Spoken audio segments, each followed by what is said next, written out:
Praise the Lord. Aroma ടിവിയുടെ എല്ലാ മാന്യ ശ്രോതാക്കൾക്കും വേഗം വരുന്ന കർത്താവായ യേശു ക്രിസ്തുവിന്റെ നാമത്തിൽ വന്ദനത്തെയും സ്വാഗതത്തെയും അറിയിക്കുന്നു. അനുഗ്രഹീതവും മനോഹരമായ നല്ല നിമിഷങ്ങൾക്കായി, നല്ല ദിവസത്തിനായി ഞാൻ കർത്താവിന് സ്തോത്രം ചെയ്യുന്നു. അരോമ ടിവിയുടെ പ്രേക്ഷകരോടൊപ്പം വീണ്ടും ഒരുമിച്ച് ഒരു പ്രാവശ്യം കൂടെ ആയിരിക്കുന്നതിൽ വളരെ സന്തോഷമുണ്ട്. ഇന്ന് അനുഗ്രഹിക്കപ്പെട്ട ജീവിതാനുഭവവുമായി നമ്മുടെ ക്ഷണം സ്വീകരിച്ച് നമ്മോടൊപ്പം ജോയിൻ ചെയ്തിരിക്കുന്നത് കർത്താവിൻ്റെ വിലപ്പെട്ട ദാസൻ പാസ്റ്റർ രാധാകൃഷ്ണൻ അവറുകളാണ്. തൻ്റെ ജീവിതാനുഭവം നമുക്ക് കേൾക്കാം. ദൈവം അദ്ദേഹത്തെ വിടുവിച്ച വിധങ്ങൾ, നടത്തിയ വഴികൾ, ദൈവം തന്നെ കൊണ്ട് ചെയ്തെടുക്കുന്ന ശുശ്രൂഷകൾ ദൈവനാമ മഹത്വത്തിന് വേണ്ടി പങ്കുവയ്ക്കുമ്പോൾ അത് കേൾവിക്കാരാകുന്ന നമുക്ക് ഏവർക്കും വലിയൊരു അനുഗ്രഹത്തിന് വിടുതലായിരിക്കേണ്ടതിന് നമുക്ക് അവർക്ക് പ്രാർത്ഥനയോട് സ്കിപ്പ് ചെയ്യാതെ അവസാനം വരെ ഈ വീഡിയോ കാണുകയും കേൾക്കുകയും ചെയ്യാം. നാം എല്ലാവരും പ്രാർത്ഥനയോടെ ആയിരിക്കുമ്പോൾ കർത്താവിൻ്റെ വിലപ്പെട്ട ദാസൻ പാസ്റ്റർ രാധാകൃഷ്ണൻ അവറുകളെ തികഞ്ഞ സ്നേഹത്തോടും ആദരവോടും കൂടി അരോമ ടിവിയുടെ പ്രേക്ഷകരോടൊപ്പം സമയം ചിലവഴിക്കുന്നതിനായിട്ട് സ്വാഗതം ചെയ്തുകൊള്ളുന്നു. Praise Lord ദൈവാസനെ. കർത്താവിൻ്റെ ദാസനെ അരോമ ടിവിയുടെ പ്രേക്ഷകരോടൊപ്പം പരിചയപ്പെടുത്തുന്നതിൽ എനിക്ക് വളരെ സന്തോഷമുണ്ട്. ഒരു വാക്കിൽ പരിചയപ്പെടുത്താമോ? എവിടെ നിന്നാണ് ജോയിൻ ചെയ്തിരിക്കുന്നത്? വീട്ടിൽ ആരൊക്കെയുണ്ട്? തീർച്ചയായിട്ടും പക്ഷേ എൻ്റെ പേര് രാധാകൃഷ്ണൻ എന്നാണ്. ഞാനിപ്പോൾ തൃശ്ശൂർ മണ്ണുത്തിയിലാണ് ജോയിൻ ചെയ്തിരിക്കുന്നത്. എൻ്റെ വീട്ടിൽ വൈഫ് 3 കുഞ്ഞുങ്ങളാണുള്ളത്. വൈഫിൻ്റെ പേര് ഫിലോമിന, മൂത്ത മകൾ അക്സ, രണ്ടാമത്തെ മകൾ ഏഞ്ചൽ, മൂന്നാമത്തെ സാമുവേൽ, പിന്നെ എൻ്റെ മാതാവുണ്ട് ജാനകി എന്നാണ് പേര്. ഞങ്ങൾ 5 പേരുടെ കുടുംബമാണ്. ഇപ്പോൾ തൃശ്ശൂർ പട്ടിക്കാട് എന്ന സ്ഥലത്ത് ഷാരോൺ ഫെലോഷിപ്പ് ചർച്ചിൽ ശുശ്രൂഷകനായിട്ട് വേല ചെയ്തുകൊണ്ടിരിക്കുന്നു. ആമേൻ, ആമേൻ. കർത്താവിൻ്റെ ദാസനെയും കുടുംബാംഗങ്ങളെയും പരിചയപ്പെടുവാൻ കഴിഞ്ഞതിൽ വളരെ സന്തോഷമുണ്ട്. കർത്താവ് അനുഗ്രഹിക്കട്ടെ. തുടർന്ന് അരോമ ടിവിയുടെ പ്രേക്ഷകരുമായിട്ട് പങ്കുവയ്ക്കാൻ ആഗ്രഹിക്കുന്ന ജീവിതാനുഭവങ്ങൾ, ദൈവം നടത്തിയ അത്ഭുതകരമായ വഴികൾ, ദൈവം വിളിച്ചു വേർതിരിച്ച വിധങ്ങൾ, ബാല്യകാലം മുതലിഞ്ഞുള്ള നല്ല ഓർമ്മകൾ ദൈവനാമ മഹത്വത്തിന് വേണ്ടി സംസാരിക്കുന്നതിനായിട്ട് സമയം വേർതിരിച്ചു കൊള്ളുന്നു. Thank you pastor. കർത്താവിൻ്റെ നല്ല നാമം ഇന്ന് പകൽക്കാലം മഹത്വപ്പെടുമാറാകട്ടെ. വിശേഷാൽ കർത്താവിൻ്റെ വീരദാസൻ ഡാനിയൽ ജോൺ പാസ്റ്റർ, അതുപോലെ തന്നെ എന്നെ ഈ മീറ്റിങ്ങിലേക്ക് സജഷൻ ചെയ്ത അഭിലാഷ് സാറ്, അതുപോലെ തന്നെ ഈ അരോമ ടി വിയിലെ ഓരോ പ്രേക്ഷകരോടും കർത്താവായ യേശു ക്രിസ്തുവിൻ്റെ നാമത്തിലുള്ള സ്നേഹവന്ദനത്തെയും നന്ദിയെല്ലാം അറിയിച്ചുകൊള്ളുന്നു. കർത്താവ് എല്ലാവരെയും ധാരാളം അനുഗ്രഹിക്കുമാറാകട്ടെ. വിശേഷാൽ ഇങ്ങനെ ഈ പുതുവർഷത്തിലെ ആദ്യ മാസം തന്നെ കർത്താവിൻ്റെ നാമത്തെ ഉയർത്തുവാൻ കർത്താവ് നൽകിയ വലിയ അവസരത്തിനായി ദൈവത്തെ നന്ദിയോട് സ്തോത്രം ചെയ്യുകയാണ്. കർത്താവ് എല്ലാവരെയും ധാരാളം അനുഗ്രഹിക്കുമാറാകട്ടെ, സഹായിക്കുമാറാകട്ടെ.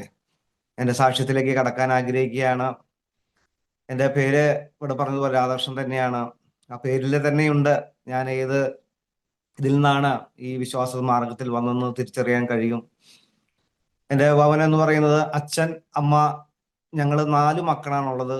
3 സഹോദരന്മാരും ഒരു സഹോദരി അടങ്ങുന്ന കുടുംബമാണ്. ഒരു സാധാരണ കുടുംബത്തിലാണ് ജനിച്ചു വളർത്തപ്പെട്ടിട്ടുള്ളത്. എൻ്റെ ദേശം എന്ന് പറയുന്നത് തൃശ്ശൂർ പൂമല എന്ന ഗ്രാമത്തിലാണ് ജനിച്ചു വളർന്നത്. തൃശ്ശൂരിൽ നിന്ന് ഒരു 13 കിലോമീറ്റർ ഉള്ളിലുള്ള ഗ്രാമമാണ്. നല്ലൊരു ദേശമാണ്. എൻ്റെ ഭവനം എന്ന് പറഞ്ഞത് അച്ഛൻ കൂലിപ്പണിക്കാരനാണ്, അതുപോലെ അമ്മയും കൂലിപ്പണിക്ക് പോകുന്നവരാണ്. പ്രത്യേകത എന്ന് പറഞ്ഞു കഴിഞ്ഞാൽ നമുക്കറിയാം, ദൈവത്തിന്റെ വചനം പറയുന്നു, മദ്യപാനി ദൈവരാജ്യം അവകാശമാക്കിയിൽ ദൈവത്തിന്റെ വചനം പറയുന്നുണ്ട്. ഇതേപോലെ എൻ്റെ പിതാവിനെ കുറിച്ച് പറയുമ്പോൾ തികഞ്ഞ മാന്യൻ എന്ന് പരിചയപ്പെടുത്തുന്ന പോലെ തന്നെ തികഞ്ഞ ഒരു മദ്യപാനിയായിരുന്നു. നമുക്കറിയാം, ഒരു മദ്യപാനിയുടെ ഭവനം എൻ്റെ അനുഭവത്തിൽ എനിക്ക് പറയാൻ കഴിയും ഒരു നരകത്തിന് തുല്യമാണ്. എൻ്റെ ബാല്യകാലത്തെ കുറിച്ചെല്ലാം പറയാൻ ഇവിടെ അവസരമുണ്ട്. എന്നെ ചിന്തിക്കുമ്പോൾ, എൻ്റെ ഓർമ്മയിൽ വരുമ്പോൾ എൻ്റെ ബാല്യകാലം ഒന്നും ഒരിക്കലും സന്തോഷം നിറഞ്ഞതായിരുന്നിട്ടില്ല. ഒത്തിരി ഭയത്തിൻ്റെയും വേദനയുടെയും നിന്ദയുടെ ഒരു ബാല്യകാലമാണ് എൻ്റെ ഓർമ്മയിൽ എപ്പോഴും ഉണ്ടാകുന്നത്. കാരണം എനിക്കൊരു 8-9 വയസ്സ് ഒക്കെ പ്രായമുള്ളപ്പോൾ തന്നെ എൻ്റെ ബാല്യത്തിൽ തന്നെ എന്നും വീട്ടിൽ വഴക്കാണുള്ളത്. ഒരു ദിവസം പോലും സമാധാനമോ സന്തോഷമോ അനുഭവിക്കാൻ കഴിഞ്ഞിട്ടില്ല. കാരണം എൻ്റെ അച്ഛൻ കൂലിപ്പണിക്ക് പോകും, അമ്മയും കൂലിപ്പണിക്ക് പോകും. അച്ഛൻ കിട്ടുന്ന പൈസയൊക്കെ പിടിച്ച് നാടൻ ഭാഷയിൽ പറയും 4 കാലിൽ വീട്ടിൽ കടന്നു വരും. അപ്പൊ അമ്മയും കൂലിപ്പണിക്ക് പോകും. അമ്മ കൂലിപ്പണിക്ക് പോകുന്ന തുച്ഛമായ വരുമാനം കൊണ്ടാണ് ഞങ്ങളുടെ 4 മക്കളെ പോറ്റി പുലർത്തിയായിരുന്നത്. ഞാൻ ചിന്തിക്കാറുണ്ട്, വയറ് നിറച്ച് ഭക്ഷണം കിട്ടിയില്ലെങ്കിലും ഭക്ഷണം കിട്ടും, നല്ല വസ്ത്രം കിട്ടിയില്ലെങ്കിലും വസ്ത്രങ്ങൾ ഉണ്ടാകും. അമ്മ കൂലിപ്പണിക്ക് പോകുന്ന ഏതെങ്കിലും വീടുകളിൽ നിന്ന് പഴയത് തന്നിടുമ്പോൾ എന്ത് ചെയ്യും? ഞങ്ങൾക്ക് തരും. അതുപോലെ തന്നെ ഉള്ള ഭക്ഷണം കഴിച്ച് ഞങ്ങളതിനെ എത്ര നേരത്തെ കിടത്തി ഉറക്കിയാലും ഞങ്ങളുടെ അച്ഛൻ വരുമ്പോൾ ഞങ്ങൾ എഴുന്നേൽക്കും. അത് അച്ഛൻ വന്ന് സ്നേഹത്തോടെ വിളിച്ചെഴുന്നേൽപ്പിക്കുന്നതല്ല, മറിച്ച് അച്ഛൻ്റെ ചവിട്ട് കൊണ്ട് അമ്മ ഞങ്ങളുടെ മേഘത്താ വന്ന് വീഴുക. അല്ലെങ്കിൽ അമ്മേനെ ഇടിക്കണ സൗണ്ട് കേട്ട്, അല്ലെങ്കിൽ അമ്മയുടെ അല്ലാതെ നിലവിളി കേട്ടിട്ട് പലപ്പോഴും ഞങ്ങൾ രാത്രി ഞെട്ടി ഉണർന്നിട്ടുണ്ട്. ഒരു രാത്രി പോലും സമാധാനത്തോടെയോ സന്തോഷത്തോടെ കിടന്നുറങ്ങിയിട്ടില്ല. എന്നും വഴക്കാണ്. എന്നും അച്ഛൻ വീട്ടിൽ നിന്ന് കഴിഞ്ഞാൽ അന്ന് രാത്രി ഒക്കെ വഴക്കാണ്. ഒരു നമ്മളൊക്കെ പണ്ടത്തെ ആൾക്കാർ പറഞ്ഞ പോലെ ഈ ഒരു മുടിഞ്ഞ വീട് അല്ലെങ്കിൽ നശിച്ച വീട് എന്ന് പറയുന്ന പോലെ ഒരു വീട്ടിലാണ് ജനിച്ചു വളർന്നത്. എൻ്റെ ബാല്യകാലം ഭയങ്കര കഷ്ടതയുടെയും പ്രയാസത്തിന്റെ ഒരു കാലഘട്ടം തന്നെയായിരുന്നു. ഞാനൊക്കെ ഇങ്ങനെ ചിന്തിക്കാറുണ്ട്. രാവിലെ ഒരു ഗ്ലാസ് കട്ടൻ ചായക്ക് അടുക്കളയിൽ ചെല്ലുമ്പോൾ ചിലപ്പോൾ എൻ്റെ അമ്മേനെ അച്ഛൻ ചുമരുമെ പിടിച്ചിടിക്കുന്ന ഒത്തിരി ഞാൻ കണ്ടിട്ടുണ്ട്. ആ ചായക്കലൊക്കെ മുറ്റത്ത് കിടക്കുന്നുണ്ടാകും. അതുപോലെ ഭയങ്കര പ്രയാസം, എന്നും വഴക്കാണ്. ഒരിക്കൽ പോലും ഒരു സമാധാനമോ സന്തോഷമോ ആ ഭവനത്തിൽ ലഭിക്കില്ല. അപ്പൊ നാട്ടുകാർ തന്നെ പറയുന്നുണ്ട്, ഇതുപോലത്തെ ഒരു ഫാമിലി ആ ദേശത്തിന് തന്നെ ഒരു അപമാനമാണ്. കാരണം ഒരു ദിവസമല്ല, എന്നും വഴക്കാണ്, എന്നും ചീത്തവിളിയാണ് ആ ഭവനത്തിൽ നിന്ന്. ഒരു വല്ലാത്തൊരു സാഹചര്യമായിരുന്നു എൻ്റെ ബാല്യകാലമൊക്കെ. ഞങ്ങൾ രാത്രി കിടന്നുറങ്ങുമ്പോൾ ഞാനും അമ്മയും എൻ്റെ കുഞ്ഞും ഞങ്ങൾ റൂമിൽ കിടക്കും. എൻ്റെ ചേട്ടായിമാരുണ്ട്, അവർ കുറച്ച് പ്രായമായതുകൊണ്ട് അവർ ഹാളിൽ കിടക്കും. അച്ഛൻ കുടി കഴിഞ്ഞ് ബോധം വഴക്കൊക്കെ ഉണ്ടാക്കി കഴിഞ്ഞ് എവിടെയെങ്കിലൊക്കെ കിടന്നുറങ്ങും. ഒരു ദിവസം രാത്രിയിലൊക്കെ എനിക്ക് ഓർമ്മയുണ്ട്, ഭയങ്കര വഴക്കുണ്ടായി. അമ്മേനെ ഭയങ്കര അടിച്ചു. ലാസ്റ്റ് ഞങ്ങൾ നിലവിളിച്ചപ്പോ ഞങ്ങളതിനെ ഉപദ്രവിക്കാൻ വന്നു. അപ്പൊ എന്നെയും എൻ്റെ പെങ്ങളെയൊക്കെ അമ്മ എടുത്തുകൊണ്ട് പുറത്തേക്ക് ഓടിയ അനുഭവമൊക്കെ എനിക്ക് ഓർമ്മ വരുന്നുണ്ട്. അതിൽ അനേക രാത്രികൾ ഞങ്ങളൊന്നും ശരിക്കും ഓരോ രാത്രി കഴിയുന്തോറും അടുത്ത രാത്രി ഉറങ്ങാൻ പേടിയാകും. അപ്പൊ അമ്മ പറയും, മക്കളെ ഇന്ന് ധൈര്യമായിട്ട് നിങ്ങൾ കിടന്നുറങ്ങിക്കോ, ഇന്ന് അച്ഛൻ നല്ല അച്ഛനായിട്ട് ആ വീട്ടിൽ വരിക എന്ന് പറയും. അങ്ങനെ ഭയങ്കര ഞങ്ങളെ ബലപ്പെടുത്തി അമ്മ കിടത്തുറക്കും. പക്ഷെ എത്ര കിടത്തുറക്കിയാലും അച്ഛൻ വരുമ്പോൾ എടുക്കും, വീണ്ടും വഴക്ക് തന്നെയാണ്. ഒന്ന് രണ്ട് ദിവസമല്ല പ്രിയപ്പെട്ട, അനേക വർഷങ്ങൾ തന്നെ ഇത് തന്നെയായിരുന്നു. അപ്പൊ ഞാനും അമ്മയും എൻ്റെ അനിയത്തിയും ഒരു റൂമിലാണ് കിടന്നുറങ്ങാറ്. ഒരു ദിവസം ആ കിടന്നുറങ്ങുന്ന സമയത്ത് എൻ്റെ അമ്മനെ കുറെ കെട്ടിപ്പിടിച്ചു, കുറെ ഉമ്മയൊക്കെ തന്നു, പതിവില്ലാതെ കുറെ ഉമ്മയൊക്കെ തന്നു, എന്നെ കിടത്തി ഉറക്കി. അപ്പൊ ഞാനും സന്തോഷത്തോടെ കിടന്നുറങ്ങി. നേരം വെളുത്ത് അടുക്കള ചെന്നപ്പോ അടുക്കളയിൽ അമ്മേനെ കാണാനില്ല. അപ്പൊ പെങ്ങളേനും കാണാനില്ല. അപ്പൊ ഞങ്ങളുടെ അവിടെ വെള്ളത്തിന് കുറച്ച് ദൂരെ അങ്ങ് പോകണം, പൈപ്പിന്റെ അവിടേക്ക്. അപ്പൊ ഞാൻ വിചാരിച്ചു അവിടേക്കാന്ന് വിചാരിച്ചിരുന്നു. പക്ഷെ ഞാൻ സിറ്റ് ഔട്ടിലേക്ക് ചെന്നപ്പോ കുറച്ച് നാട്ടുകാരൊക്കെ അവിടെ നിൽക്കുന്നുണ്ട്. അതുപോലെ ഒരു ചേട്ടന്മാർ അവിടെ എൻ്റെ രണ്ടാമത്തെ ചേട്ടൻ ഇരുന്ന് കരയുന്നുണ്ട്. അപ്പൊ എൻ്റെ അച്ഛനെ കണ്ടപ്പോ ഞാൻ ചോദിച്ചു, അച്ഛ അമ്മ എന്തിയെന്ന് ചോദിച്ചു. അപ്പൊ അച്ഛൻ പറഞ്ഞ വാക്കിങ്ങനെ, അവള് പോയിടാന്ന് പറഞ്ഞു. എനിക്കൊന്നും മനസ്സിലായില്ല. അപ്പൊ രണ്ടാമത്തെ ചേട്ടൻ ഇങ്ങനെ വാവിട്ട് നിലവിളിച്ച് കരയുന്നുണ്ട്. അപ്പോ ചേട്ടനോട് ചോദിച്ചു, ചേട്ടായി അമ്മ എന്തിയെന്ന് ചോദിച്ചു. ചേട്ടൻ ഇങ്ങനെയാണ് പറഞ്ഞത്, അമ്മയ്ക്ക് നമ്മളെ വേണ്ടാന്ന് പറഞ്ഞ് നമ്മളെ ഉപേക്ഷിച്ചു പോയി എന്ന് പറയാൻ പറഞ്ഞു. എനിക്കൊന്നും മനസ്സിലായില്ല. കാരണം എനിക്ക് അമ്മേനെ ഭയങ്കര ഇഷ്ടമാണ്. അതുപോലെ അമ്മയ്ക്കും എന്നെ ഭയങ്കര ഇഷ്ടമാണ്. എന്റെ വീട്ടിൽ ഈ ആണുങ്ങൾ മൂന്നാമത് ആയതുകൊണ്ട് വീട്ടിൽ എന്നെ കുഞ്ഞുവാവെന്ന് വിളിക്കുക. അതുപോലെ തന്നെ അമ്മയ്ക്ക് എന്നെ ഭയങ്കര ഇഷ്ടമാണ്. പണിസ്ഥലത്ത് നിന്ന് എന്തെങ്കിലുമൊക്കെ കഴിക്കാൻ കൊടുത്ത അമ്മ കഴിക്കാതെ എനിക്ക് കൊണ്ടുവന്ന് വരും. അപ്പൊ അത്ര ഭയങ്കര സ്നേഹമായിരുന്നു. എനിക്കും അമ്മേനെ ഭയങ്കര സ്നേഹമായിരുന്നു. പക്ഷെ അമ്മേനെ ഉപേക്ഷിച്ച് പോയി എന്ന് പറഞ്ഞപ്പോഴൊന്നും എനിക്ക് വിശ്വസിക്കാൻ കഴിഞ്ഞില്ല. ഞാൻ ഒത്തിരി കരഞ്ഞു. വൈകുന്നേരം ആയപ്പോ എന്റെ മനസ്സിലുണ്ട്, അമ്മ വരും. വൈകുന്നേരം ആയാലും എന്ത് ചെയ്യും, കുഞ്ഞാവനെ കാണാൻ അമ്മ വരും എന്നൊരു പ്രതീക്ഷയുണ്ട്. രാത്രിയായിട്ട് അമ്മ വരാതെ എനിക്ക് ഉറക്കാൻ പറ്റണില്ല. അപ്പൊ എന്റെ ചേട്ടന്മാരും അയൽക്കാരൊക്കെ പറഞ്ഞു, കുഞ്ഞാവെ നീ ധൈര്യമായിട്ട് കിടന്നുറങ്ങിക്കോ, വൈകുന്നേരം വെളുക്കുമ്പോൾ എന്ത് ചെയ്യും, അമ്മ ഉണ്ടാകും എന്ന് പറഞ്ഞു. അവര് വാക്കിട്ട് കിടന്നുറങ്ങി. പിറ്റേ ദിവസം നേരം വെളുത്തിട്ടും അമ്മ വന്നില്ല. ഒരു ദിവസവും 2 ദിവസവും 3 ദിവസം കഴിഞ്ഞിട്ടും അമ്മ വന്നില്ല. അപ്പൊ എനിക്കൊരു കാര്യം മനസ്സിലായി, ഇനി എന്നെ കാണാൻ അമ്മ വരില്ലെന്ന് മനസ്സിലാനായിട്ട് വന്നു. ദൈവത്തിന്റെ വചനത്തിൽ ഇങ്ങനെയുണ്ട്, ഒരു സ്ത്രീ തന്റെ മകനെ മറക്കുമോ? ദൈവത്തിന്റെ വചനം പറയുന്നു, ആ സ്ത്രീ മറന്നാലും മറക്കാത്തൊരു സ്നേഹമുണ്ട്. അതാണ് കർത്താവായ യേശു ക്രിസ്തുവിന്റെ സ്നേഹം എന്നത്. അതെനിക്ക് തിരിച്ചറിയാനും കഴിഞ്ഞു. വളരെ പ്രയാസമായി. നമുക്കറിയാം, എത്ര നാളും അമ്മയുള്ളപ്പോൾ പോലും നല്ല രീതിയിൽ ഭക്ഷണം ലഭിച്ചിട്ടില്ല. അമ്മ പോയോടി മുഴുവൻ പട്ടിണി എന്ന സാഹചര്യത്തിലേക്ക് ഞങ്ങൾ എത്തിച്ചേരുവാനിട വന്നു. അപ്പോഴും അപ്പന് മദ്യപാനത്തിനോ ഒരു കുറവുമില്ല. അപ്പോഴും നന്നായിട്ട് അപ്പം കള്ളു കുടിക്കും. 4 കാലത്ത് തന്നെ വീട്ടിൽ വരും. ഒരു വല്ലാത്ത സാഹചര്യത്തിലൂടെ ഞങ്ങൾ കടന്നുപോയി. ഞങ്ങളുടെ പഠിപ്പൊക്കെ എന്ത് ചെയ്തു, പോകാൻ പറ്റാതെ വണ്ണം പല രീതിയിൽ ഇടയ്ക്ക് പോകും ഇടയ്ക്ക് പോകാതെ വണ്ണമായി. ആരും ഞങ്ങളെ ശ്രദ്ധിക്കാനില്ലാത്ത അവസ്ഥയിലായി. അങ്ങനെ പ്രിയപ്പെട്ടവരെ, എൻ്റെ ബാല്യത്തിലൊക്കെ വീട്ടിലെ ചേട്ടന്മാർ കുറച്ച് പ്രായമായതുകൊണ്ട് അവരെ എവിടെയെങ്കിലും കളിക്കാൻ പോകും. ഞാൻ ഇച്ചിരി ചെറുപ്പമായതുകൊണ്ട് ഞാൻ വീട്ടിലിരിക്കും. വീട്ടിലെ ഭക്ഷണം എന്ന് പറയുന്നത് മുളക് പൊടി ചാലിക്കും, കുറച്ച് ഉപ്പ് നീരൊഴിച്ച് മുളക് പൊടി ചാലിച്ച് എന്ത് ചെയ്യും, കൂട്ടും. ഇതല്ലാതെ വേറെ ഒന്നുമില്ല. കുറച്ച് നാളുകൾ എന്ത് ചെയ്തു, അങ്ങനെ കടന്നുപോയി. രാവിലെ ചേട്ടന്മാര് കഞ്ഞി അടുപ്പത്തിട്ട് പോകും, വേറെ ഒന്നുമില്ല. ഇങ്ങനെ കുറച്ച് നാളുകൾ കഴിഞ്ഞ് ഇപ്പോഴും മറക്കാൻ പറ്റാത്ത ഒരു സംഭവം ഓർമ്മ വരികയാണ്. ഒരു തിരുവോണ നാള് തിരുവോണ നാളാണ്. അപ്പൊ തൊട്ടടുത്തൊരു വീട്ടുകാരനുണ്ട്. അവരുടെ വീടിന്റെ അടുത്ത് ഞാൻ കളിച്ചുകൊണ്ടിരിക്കുന്ന സമയത്ത് എൻ്റെ കൂട്ടുകാരന്റെ അമ്മ പറഞ്ഞു, കുഞ്ഞുവാവേ, ഇന്ന് തിരുവോണാണ്, എല്ലാവരും അവരവരുടെ വീട്ടിൽ പോയിട്ട് ഭക്ഷണം കഴിക്കണം എന്ന് പറഞ്ഞു. അപ്പൊ എനിക്കറിയാം എൻ്റെ വീട്ടിൽ ഒന്നും ഉണ്ടാക്കിയിട്ടില്ല എന്ന്. എൻ്റെ കൂട്ടുകാരന്റെ അമ്മയ്ക്കും അറിയാം ഒന്നും ഉണ്ടാക്കിയിട്ടില്ല. എങ്കിലും പറഞ്ഞു, തിരുവോണം ആയതുകൊണ്ട് അവരവരുടെ വീട്ടിൽ എന്ത് ചെയ്യണം, ഭക്ഷണം കഴിക്കണം എന്ന് പറഞ്ഞു. ഇത് കേൾക്കുന്ന പ്രിയപ്പെട്ടവരെ, ഞാൻ തിരിച്ച് വീട്ടിൽ വരുമ്പോൾ എനിക്ക് പ്രതീക്ഷയുണ്ട്, തിരുവോണല്ലേ, എന്തെങ്കിലുമൊക്കെ കറി കൂട്ടി ഉണ്ടാക്കും എന്നൊക്കെ വിചാരിച്ചു.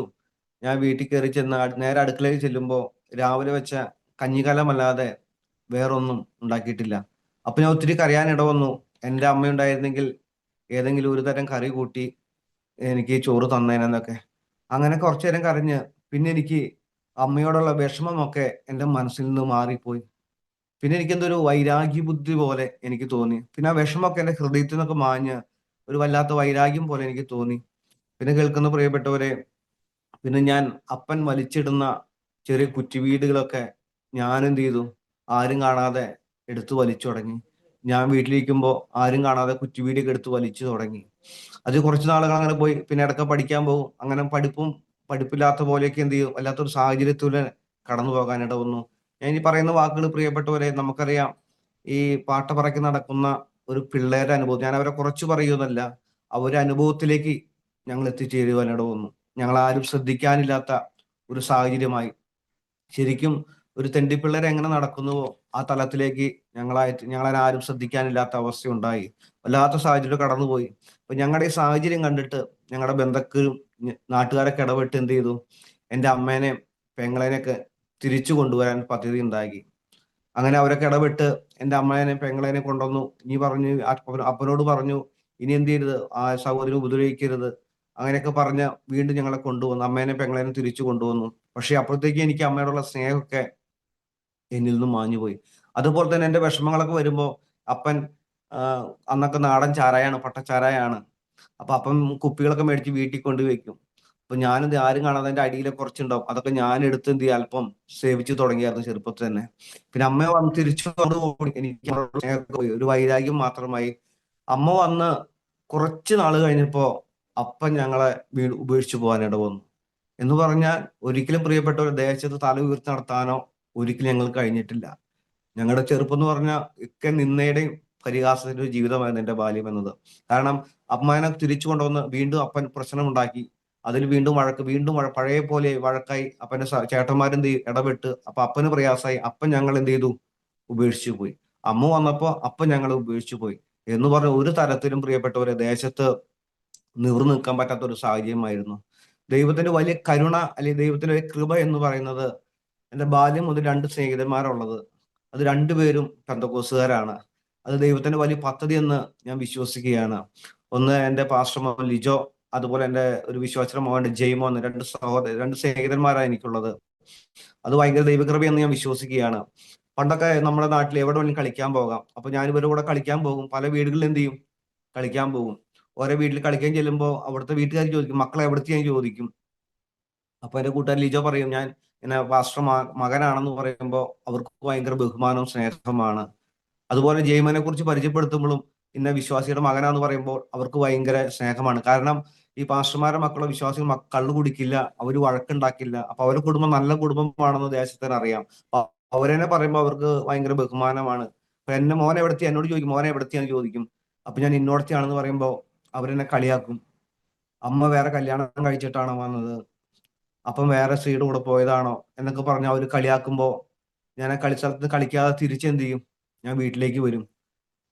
ആ വീട്ടിലേക്ക് വരുന്ന സമയത്ത് കൈ കിട്ടുന്ന കുറ്റിവീടി ഒക്കെ എന്ത് ചെയ്യും, ഞാൻ പറക്കിക്കൊണ്ടുവരും. ആരും കാണാതെ ഏതെങ്കിലും പറമ്പുകളിൽ പോയി എന്ത് ചെയ്യും, വലിക്കും. എന്ന് പറഞ്ഞാൽ പ്രിയപ്പെട്ടവരെ, എൻ്റെ വിഷമങ്ങളും എൻ്റെ പ്രയാസങ്ങളും ഒക്കെ ഞാൻ എന്ത് ചെയ്യും, ഈ ലഹരിയിലാണ് തീർത്തിരുന്നത്. അതുപോലെ പഠിപ്പ്, ഞാൻ പ്ലസ് ടു വരെ പോയിന്ന് മാത്രമേ ഉള്ളൂ. ഇടയ്ക്ക് പോകും, ഇടയ്ക്ക് പോകില്ലാത്തൊരു സാഹചര്യം. എന്തായാലും പ്ലസ് ടു വരെ പഠിക്കാനല്ല ദൈവം അവസരം നൽകി. ഇതിന്റെ നടുവിലൊക്കെ പ്രിയപ്പെട്ടവരെ, എൻ്റെ അമ്മ എത്ര നല്ല കാര്യം പറഞ്ഞാലും ഞാൻ എതിരെ മാത്രമേ സംസാരിക്കുള്ളൂ. ഇതിന്റെ ഇടയിൽ എൻ്റെ രണ്ട് ചേട്ടന്മാരാണുള്ളത്. അവര് പ്രായമായപ്പോ അവര് ബസ്സില് ക്ലീനർമാരായിട്ട് ജോലിക്ക് പോയി. അവരും വീട്ടിൽ വരാതായി. അവര് അവരുടെ രീതിയിൽ എന്ത് ചെയ്തു, മാറി താമസിക്കാനൊക്കെ ഇട വന്നു. പിന്നെ ഞാനും അമ്മ എൻ്റെ പെങ്ങളാണുള്ളത്. ഞാനും പ്ലസ് ടു വരെ പഠിച്ചു. ഇതിന്റെ നടുവിൽ ഞാനൊക്കെ ഇടയ്ക്ക് ജോലിക്ക് പോകും. അത് കിട്ടുന്ന പൈസയൊക്കെ ഞാൻ എന്ത് ചെയ്യില്ല, 10 പൈസ ഞാൻ വീട്ടിൽ കൊടുക്കില്ല. എൻ്റെ അപ്പം കാണിച്ചെന്ന മാതൃക പോലെ ഞാൻ എന്ത് ചെയ്യും, ആ ചെറുപ്പം മുതലേ ആ ജോലിക്ക് പോണ കിട്ടുന്ന പൈസ ഞാനും മദ്യത്തിന് വേണ്ടി എന്ത് ചെയ്യും, ചെലവഴിക്കും. ഇത് കുറച്ച് നാൾ കഴിഞ്ഞ് വീണ്ടും എൻ്റെ പെങ്ങളുടെ കല്യാണം കഴിഞ്ഞു. പിന്നെ ഞാനും അമ്മയും മാത്രമായി വീട്ടില്. ആ ജീവിതം എന്ന് പറഞ്ഞ പ്രിയപ്പെട്ടവരെ, എൻ്റെ ബാല്യത്തിൽ ഞാൻ എന്താണോ കണ്ടത് അത് തന്നെയായി പിന്നെ ഞാനും ജോലിക്ക് പോയി. എൻ്റെ പഠിപ്പ് നിർത്തി ഞാൻ ജോലിക്ക് പോയി തുടങ്ങി. ആ കിട്ടുന്ന പൈസക്ക് വീണ്ടും നാല് കാലിൽ എൻ്റെ അപ്പം വരുന്നതിൽ അക്രമമായിട്ട് ഞാൻ എൻ്റെ വീട്ടിൽ കയറി വരും. നിസ്സാര കാര്യത്തിന് പോലും ഞാൻ അമ്മയായിട്ട് വഴക്കാ. ഒരു ദിവസമല്ല, എന്നും വഴക്കാ. ഇന്ന് രാത്രിയിൽ എന്ത് ചെയ്യാ, ഇന്നും വഴക്ക് നടക്കും ഞാനും അമ്മയും തമ്മില്. ഒരു സ്വസ്ഥതയില്ലാത്ത, ആർക്കും സാക്ഷിയില്ലാത്തൊരു ഭവനമായിരുന്നു എൻ്റേത്. ഇത് കഴിഞ്ഞ് കുറച്ച് നാൾ കഴിഞ്ഞപ്പോ എൻ്റെ സ്നേഹിതൻ ലിജോ എനിക്കൊരു ജോലി, നല്ല സ്വർണ്ണക്കടയിൽ നല്ലൊരു ജോലി എനിക്ക് മേടിച്ചു തരുവാൻ ഇട വന്നു. അങ്ങനെ സ്വർണ്ണക്കട ജോലിക്ക് പോയപ്പോഴും മദ്യപാനത്തിനൊന്നും കുറവുണ്ടായിരുന്നില്ല. അപ്പൊ മദ്യത്തിന് വേണ്ടി എന്ത് ചെയ്യും, ഏതറ്റം വരെ പോകുന്ന ഒരു വ്യക്തിയായിരുന്നു ഞാൻ. അതുപോലെ ഞാൻ മദ്യം കഴിക്കുമായിരുന്നു, ലഹരിക്കൊക്കെ ഞാൻ അടിമ വ്യക്തിയായിരുന്നു. അങ്ങനെ എന്റെ ആ മദ്യപാനം മൂലം ആ സ്വർണ്ണക്കടയിലെ ജോലി എന്ത് ചെയ്തു, നഷ്ടപ്പെടുവാൻ ഇട വന്നു. സ്വർണ്ണക്കട ആയതുകൊണ്ട് ഇത്തിരി നല്ലതുമാണ്, പക്ഷെ എന്റെ മദ്യപാനം മൂലം ആ ജോലി നഷ്ടപ്പെടുവാൻ ഇട വന്നു. ജോലി നഷ്ടപ്പെട്ട് വീട്ടിലിരിപ്പായി. അപ്പൊ എന്റെ കാര്യങ്ങളൊക്കെ നടക്കാൻ വേണ്ടിയിട്ട് ഞാൻ എന്ത് ചെയ്തു, പല സ്ഥലങ്ങളിൽ ജോലിക്ക് അന്വേഷിച്ചു പോയി. എവിടെയും ജോലി ശരിയാവുന്നില്ല. പല സ്ഥലങ്ങളിൽ ജോലിക്ക് പോയിട്ടും ജോലി ശരി അന്വേഷിച്ചിട്ട് ജോലി ശരിയാവുന്നില്ല. പല സ്ഥലങ്ങളിൽ പോയി ലാസ്റ്റ് എവിടെ എന്തോ ജോലി ശരിയാവണമെന്നില്ല. അപ്പൊ എന്റെ കാര്യങ്ങൾ എനിക്ക് നടക്കണം, വേറെ ഒന്നുമല്ല, എനിക്ക് മദ്യിക്കണം, എനിക്ക് ലഹരി വസ്തു സിഗരറ്റൊക്കെ മേടിച്ച് വലിക്കണം, അതിന് പൈസ ഇല്ല. അപ്പൊ ഞാൻ എന്ത് ചെയ്യും, എന്റെ കാണുന്ന സ്നേഹിതന്മാരോടൊക്കെ എന്ത് ചെയ്യും, പൈസ കടം മേടിക്കും. കാരണം ഞാൻ സ്വർണ്ണക്കടയിൽ പോയ സമയത്ത് അത്യാവശ്യം പൈസ കയ്യിലുണ്ടായിരുന്നു. അപ്പൊ ഇഷ്ടംപോലെ സ്നേഹിതന്മാരെ എനിക്ക് ഉണ്ടായിട്ടുണ്ട്. അപ്പൊ എന്റെ ജോലി നഷ്ടപ്പെട്ടപ്പോ എന്റെ കാര്യങ്ങൾ നടക്കാതിരിക്കാൻ ഞാൻ എന്റെ കൂട്ടുകാരോടൊക്കെ പൈസ കടം മേടിച്ചു. അവരൊക്കെ എനിക്ക് എന്ത് ചെയ്യാൻ വിശ്വാസമുള്ളത് കൊണ്ട് അവരെനിക്ക് പൈസയൊക്കെ തന്നു. പക്ഷെ കുറച്ച് നാൾ കഴിഞ്ഞിട്ട് എനിക്ക് ജോലി ശരിയാവുന്നില്ല. ഇപ്പൊ ഇവരെ പൈസ തിരിച്ചു കൊടുക്കാൻ നിവൃത്തിയില്ലാത്ത സാഹചര്യത്തിലേക്ക് വന്നു. പല സ്ഥലങ്ങളിൽ ജോലിക്ക് പോയിട്ടും ശരിയാവുന്നില്ല. അപ്പൊ എന്റെ ചേട്ടന്മാര് ബസ്സിലെ പണിക്കാരാണ്. അന്നൊക്കെ രാത്രിയിൽ വണ്ടി കഴുകി കൊടുത്ത് 20 രൂപ കിട്ടും. രാത്രി വണ്ടി ഓൾട്ട് ചെയ്യുമ്പോൾ അത് കഴുകി കൊടുത്ത അതിന് പോലും പോയിട്ട് എനിക്ക് ജോലി കിട്ടിയില്ല. വണ്ടി കിളിപ്പണി പോയിട്ട് കിട്ടിയില്ല. പല സ്ഥലങ്ങളിൽ ജോലി അന്വേഷിച്ച് പോയിട്ടും എനിക്ക് ജോലി ശരിയാവുന്നില്ല. അപ്പൊ ഞാൻ അങ്ങനെ വല്ലാത്ത പ്രയാസത്തിലിരിക്കുക. അതിന്റെ ഇടയിൽ വീട്ടില് ഭയങ്കര പ്രശ്നങ്ങളാണ്, പണമില്ലാത്തതിന്റെ വേറെ വിഷയങ്ങള്. ഇതിനിടയിൽ എന്റെ അമ്മാവിന്റെ ഭാര്യ പറഞ്ഞു, കുഞ്ഞാവെ നിനക്ക് ഇങ്ങനെ ചൊവ്വാദോഷം ആയതുകൊണ്ടാണ് ഈ ജോലിക്ക് തടസ്സം എന്നൊക്കെ പറഞ്ഞു. അപ്പൊ ഇങ്ങനെ ചെയ്താൽ മതി, എവിടെയെങ്കിലും പോയിട്ട് നാളികേരം കറക്റ്റ് ആയിട്ട് ഉടയുകയാണെങ്കിൽ നിനക്ക് ജോലി ലഭിക്കും എന്ന് പറഞ്ഞു. അപ്പൊ അത് കേട്ടിട്ട് ഞാൻ പല സ്ഥലങ്ങളിൽ എന്ത് ചെയ്തു, നാളികേരമായി പോവും. കറക്റ്റായിട്ട് നാളികേരമൊക്കെ പൊട്ടും, പക്ഷെ എനിക്ക് ജോലി ശരിയാവുന്നില്ല. പല ദിവസങ്ങളിൽ നാളികേരം കൊണ്ട് പോകും, പക്ഷെ ജോലിയൊന്നും എവിടെയും ശരിയാവുന്നില്ല. ഇതിന്റെ ഇടയിൽ പലരും വന്ന് ഉപദേശിച്ചു തുടങ്ങി, ഇങ്ങനെ വീട്ടിലിരിക്കാൻ നാണല്ലേ, അല്ലെങ്കിൽ അമ്മേനെ പണിക്ക് വിട്ട് വീട്ടിലിരിക്കാൻ നാണമില്ലെന്ന് പലരും വന്ന് ഉപദേശിച്ചു തുടങ്ങി. അപ്പൊ അവരോടൊക്കെ ഒരു ജോലി എവിടെയും ശരിയാക്കി തരാൻ പറഞ്ഞാൽ അവർക്ക് പറ്റില്ല. പക്ഷെ ഇങ്ങനെ വന്ന് കുറെ ഉപദേശങ്ങൾ എന്ത് ചെയ്യും, എനിക്ക് തരും. ഇതിനു പുറമെ ഞാൻ കടം മേടിച്ച വ്യക്തികള് അവര് വീട്ടിൽ വന്ന് പൈസ തരണമെന്ന് പ്രശ്നം ഉണ്ടാക്കി. അപ്പൊ എനിക്ക് കൊടുക്കാൻ നിവൃത്തിയില്ലാത്ത ഒരു സാഹചര്യത്തിലേക്ക് എത്തിച്ചേർന്നു. അപ്പൊ ഞാൻ എന്ത് ചെയ്യും, അവർ വീട്ടിൽ വന്ന് എന്റെ ബൈക്കൊക്കെ ഉണ്ടായിരുന്നു, ആ ബൈക്കൊക്കെ അവർ ഒരു വശം എടുത്തുകൊണ്ട് പോയി പണം കൊടുക്കാത്തത് കൊണ്ട്. എന്റെ വീണ്ടും നാട്ടുകാരൊക്കെ ഇടപെട്ട് പണം ഞാൻ തിരിച്ചു തരാന്നൊക്കെ പറഞ്ഞ് അവർ വീട്ടിൽ കൊണ്ടുവച്ചു. വീണ്ടും ജോലി അന്വേഷിച്ചിട്ടും ജോലി ശരിയാവുന്നില്ല. ഒരു വല്ലാത്ത പ്രതിസന്ധിയിൽ കടന്നു പോകാൻ ഇട വന്നു. ഇതിന്റെ ഇടയിൽ ഞാൻ എന്ത് ചെയ്യും, ഇപ്പൊ കടക്കാർ വന്ന് വീട്ടിൽ ഒന്ന് പ്രശ്നം ഉണ്ടാക്കി തുടങ്ങിയപ്പോ അമ്മ പണിക്ക് പോകുമ്പോൾ ഞാൻ പുറത്തുനിന്നും വാതിൽ പൂട്ടിയിട്ട് അകത്ത് വന്നിരിക്കും വീടിന്റെ ഉള്ളില്. എന്റെ ചെറിയൊരു വാർക്ക വീടാണ്. വീട്ടില് ഫാൻ ഒന്നുമില്ല. ഈ ജോലി പോയ സമയത്ത് എന്റെ മൊബൈലും ഇതൊക്കെ ഞാൻ കൊടുക്കേണ്ടി വന്നു. അതുപോലത്തെ സാഹചര്യം കടന്നുപോയി. വേറെ ഒന്നുമല്ല, എനിക്ക് മദ്യം കഴിക്കാൻ പൈസ ഇല്ലാത്തത് കൊണ്ട് ഇതൊക്കെ ഞാൻ ഇതിനു വേണ്ടി എന്ത് ചെയ്തു, ചെലവാക്കുവാൻ ഇട വന്നു. അതുപോലെ വീടിന്റെ ഉള്ളില് അമ്മ പണിക്ക് പോകുമ്പോൾ പുറത്തുനിന്ന് വാതിൽ പൂട്ടി അകത്ത് വന്നിരിക്കും. എന്നിട്ട് വൈകുന്നേരം ആകുമ്പോഴാണ് ഞാൻ വീട്ടിൽ നിന്ന് എന്ത് ചെയ്യുക, അമ്മ വരുമ്പോഴേ പുറത്തേക്ക് ഇറങ്ങുക. എന്റെ വീടിന്റെ അവസ്ഥ ചെറിയ രണ്ട് ചെറിയ വീടാണുള്ളത്, 2 റൂമുള്ളത്. അത് കറണ്ടിന്റെ ഒരു പോയിന്റ് മാത്രം ചെയ്തെടുത്ത്, തേച്ചിട്ടില്ല, ഒന്നുമില്ല. വീട്ടിൽ ഫാൻ ഒന്നുമില്ല. പക്ഷെ വീടിന് TV ഇല്ല, ഒന്നുമില്ല. ആ വീടിന്റെ ഉള്ളിൽ തന്നെ ഞാൻ ഇരിക്കും. എവിടെന്നെങ്കിലും മറ്റേ ലഹരി വസ്തു, പാൻ ബ്രാഗ്, ഹാൻഡ്സ് ഒക്കെ എവിടെന്നെങ്കിലും ഒപ്പിച്ച് വെച്ചിട്ട് എന്ത് ചെയ്യും, അതും വായിൽ വെച്ചുകൊണ്ട് ഇരിക്കും. വേറെ ആരുമായിട്ടും ഇല്ല, ഒരു ബന്ധവും ഇല്ല.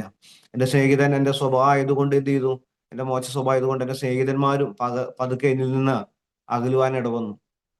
ഒരു ഒറ്റപ്പെട്ട സാഹചര്യത്തില് ഞാൻ പണ്ടൊക്കെ പറഞ്ഞു കേട്ടിട്ടുള്ളൂ, പേരുണ്ടെങ്കിൽ, പ്രസക്തി ഉണ്ടെങ്കിൽ, പണമുണ്ടെങ്കിൽ എല്ലാവരും കൂടെ കാണും, ഇതില്ലെങ്കിൽ ആരും ഇല്ലെന്നൊക്കെ ഞാൻ കേട്ടിട്ടുള്ളൂ. പക്ഷെ എനിക്കൊരു സാഹചര്യം വന്നപ്പോ ഞാൻ അത് അനുഭവിക്കാൻ അറിയാവുന്നു പ്രിയപ്പെട്ടവരെ. എന്റെ സമ്പത്തില്ലാതായി, പേരില്ലാതായി, എല്ലാ മേഖലയും എന്ത് ചെയ്തു, ഒറ്റപ്പെട്ടവനായി, ആർക്കും വേണ്ടാത്തവനായിട്ട് ഞാൻ ജീവിക്കേണ്ട ഒരു ഗതികളിലേക്ക് എത്തി. എല്ലാവർക്കും ഒരു നിന്നാപാത്രമായി തീരുവാനിട വന്നു. എല്ലാവരും വന്ന് കുറ്റം പറയല്ലാതെ വേറൊന്നും ഒരു വഴി കാണിച്ചു തരാനും ആരും ഉണ്ടായില്ല. എന്റെ പ്രിയപ്പെട്ടവരൊക്കെ വന്ന് ഒരു വാക്കിങ്ങനെ പറഞ്ഞിട്ടുണ്ട്. ഇങ്ങനെ തെണ്ടീനെ പോലെ നടക്കാതെ നാട് വിട്ടുപോകാൻ പോലും എന്നോട് ആൾക്കാർ പറഞ്ഞിട്ടുണ്ട്. അതിലൂടെ ഒക്കെ ഞാൻ കടന്നു പോകാൻ ഇടവന്നു പ്രിയപ്പെട്ടവരെ. വളരെ പ്രയാസത്തിലൂടെ ഞാൻ കടന്നു പോകാൻ ഇടവന്നു. പക്ഷെ ഇതിന്റെ നടുവിലും ഭവനത്തില് സമാധാനം ഉണ്ടായിട്ടില്ല. എന്നും വഴക്കാണ്. രാത്രി അമ്മയാണ് കൂലിപ്പണിക്ക് പോണേ. അമ്മ കൊണ്ടുവരുന്ന തുച്ഛമായ വരുമാനം കൊണ്ടാണ് വീട്ടിലെ സാധനങ്ങൾ മേടിക്കണേ. എനിക്ക് വേറെ നിവൃത്തിയില്ല. എന്നിട്ടും അമ്മേനെ എന്ത് ചെയ്യും? നിസ്സാര കേസ് ഞാൻ അമ്മയൊന്നും വഴക്കുണ്ടാകും.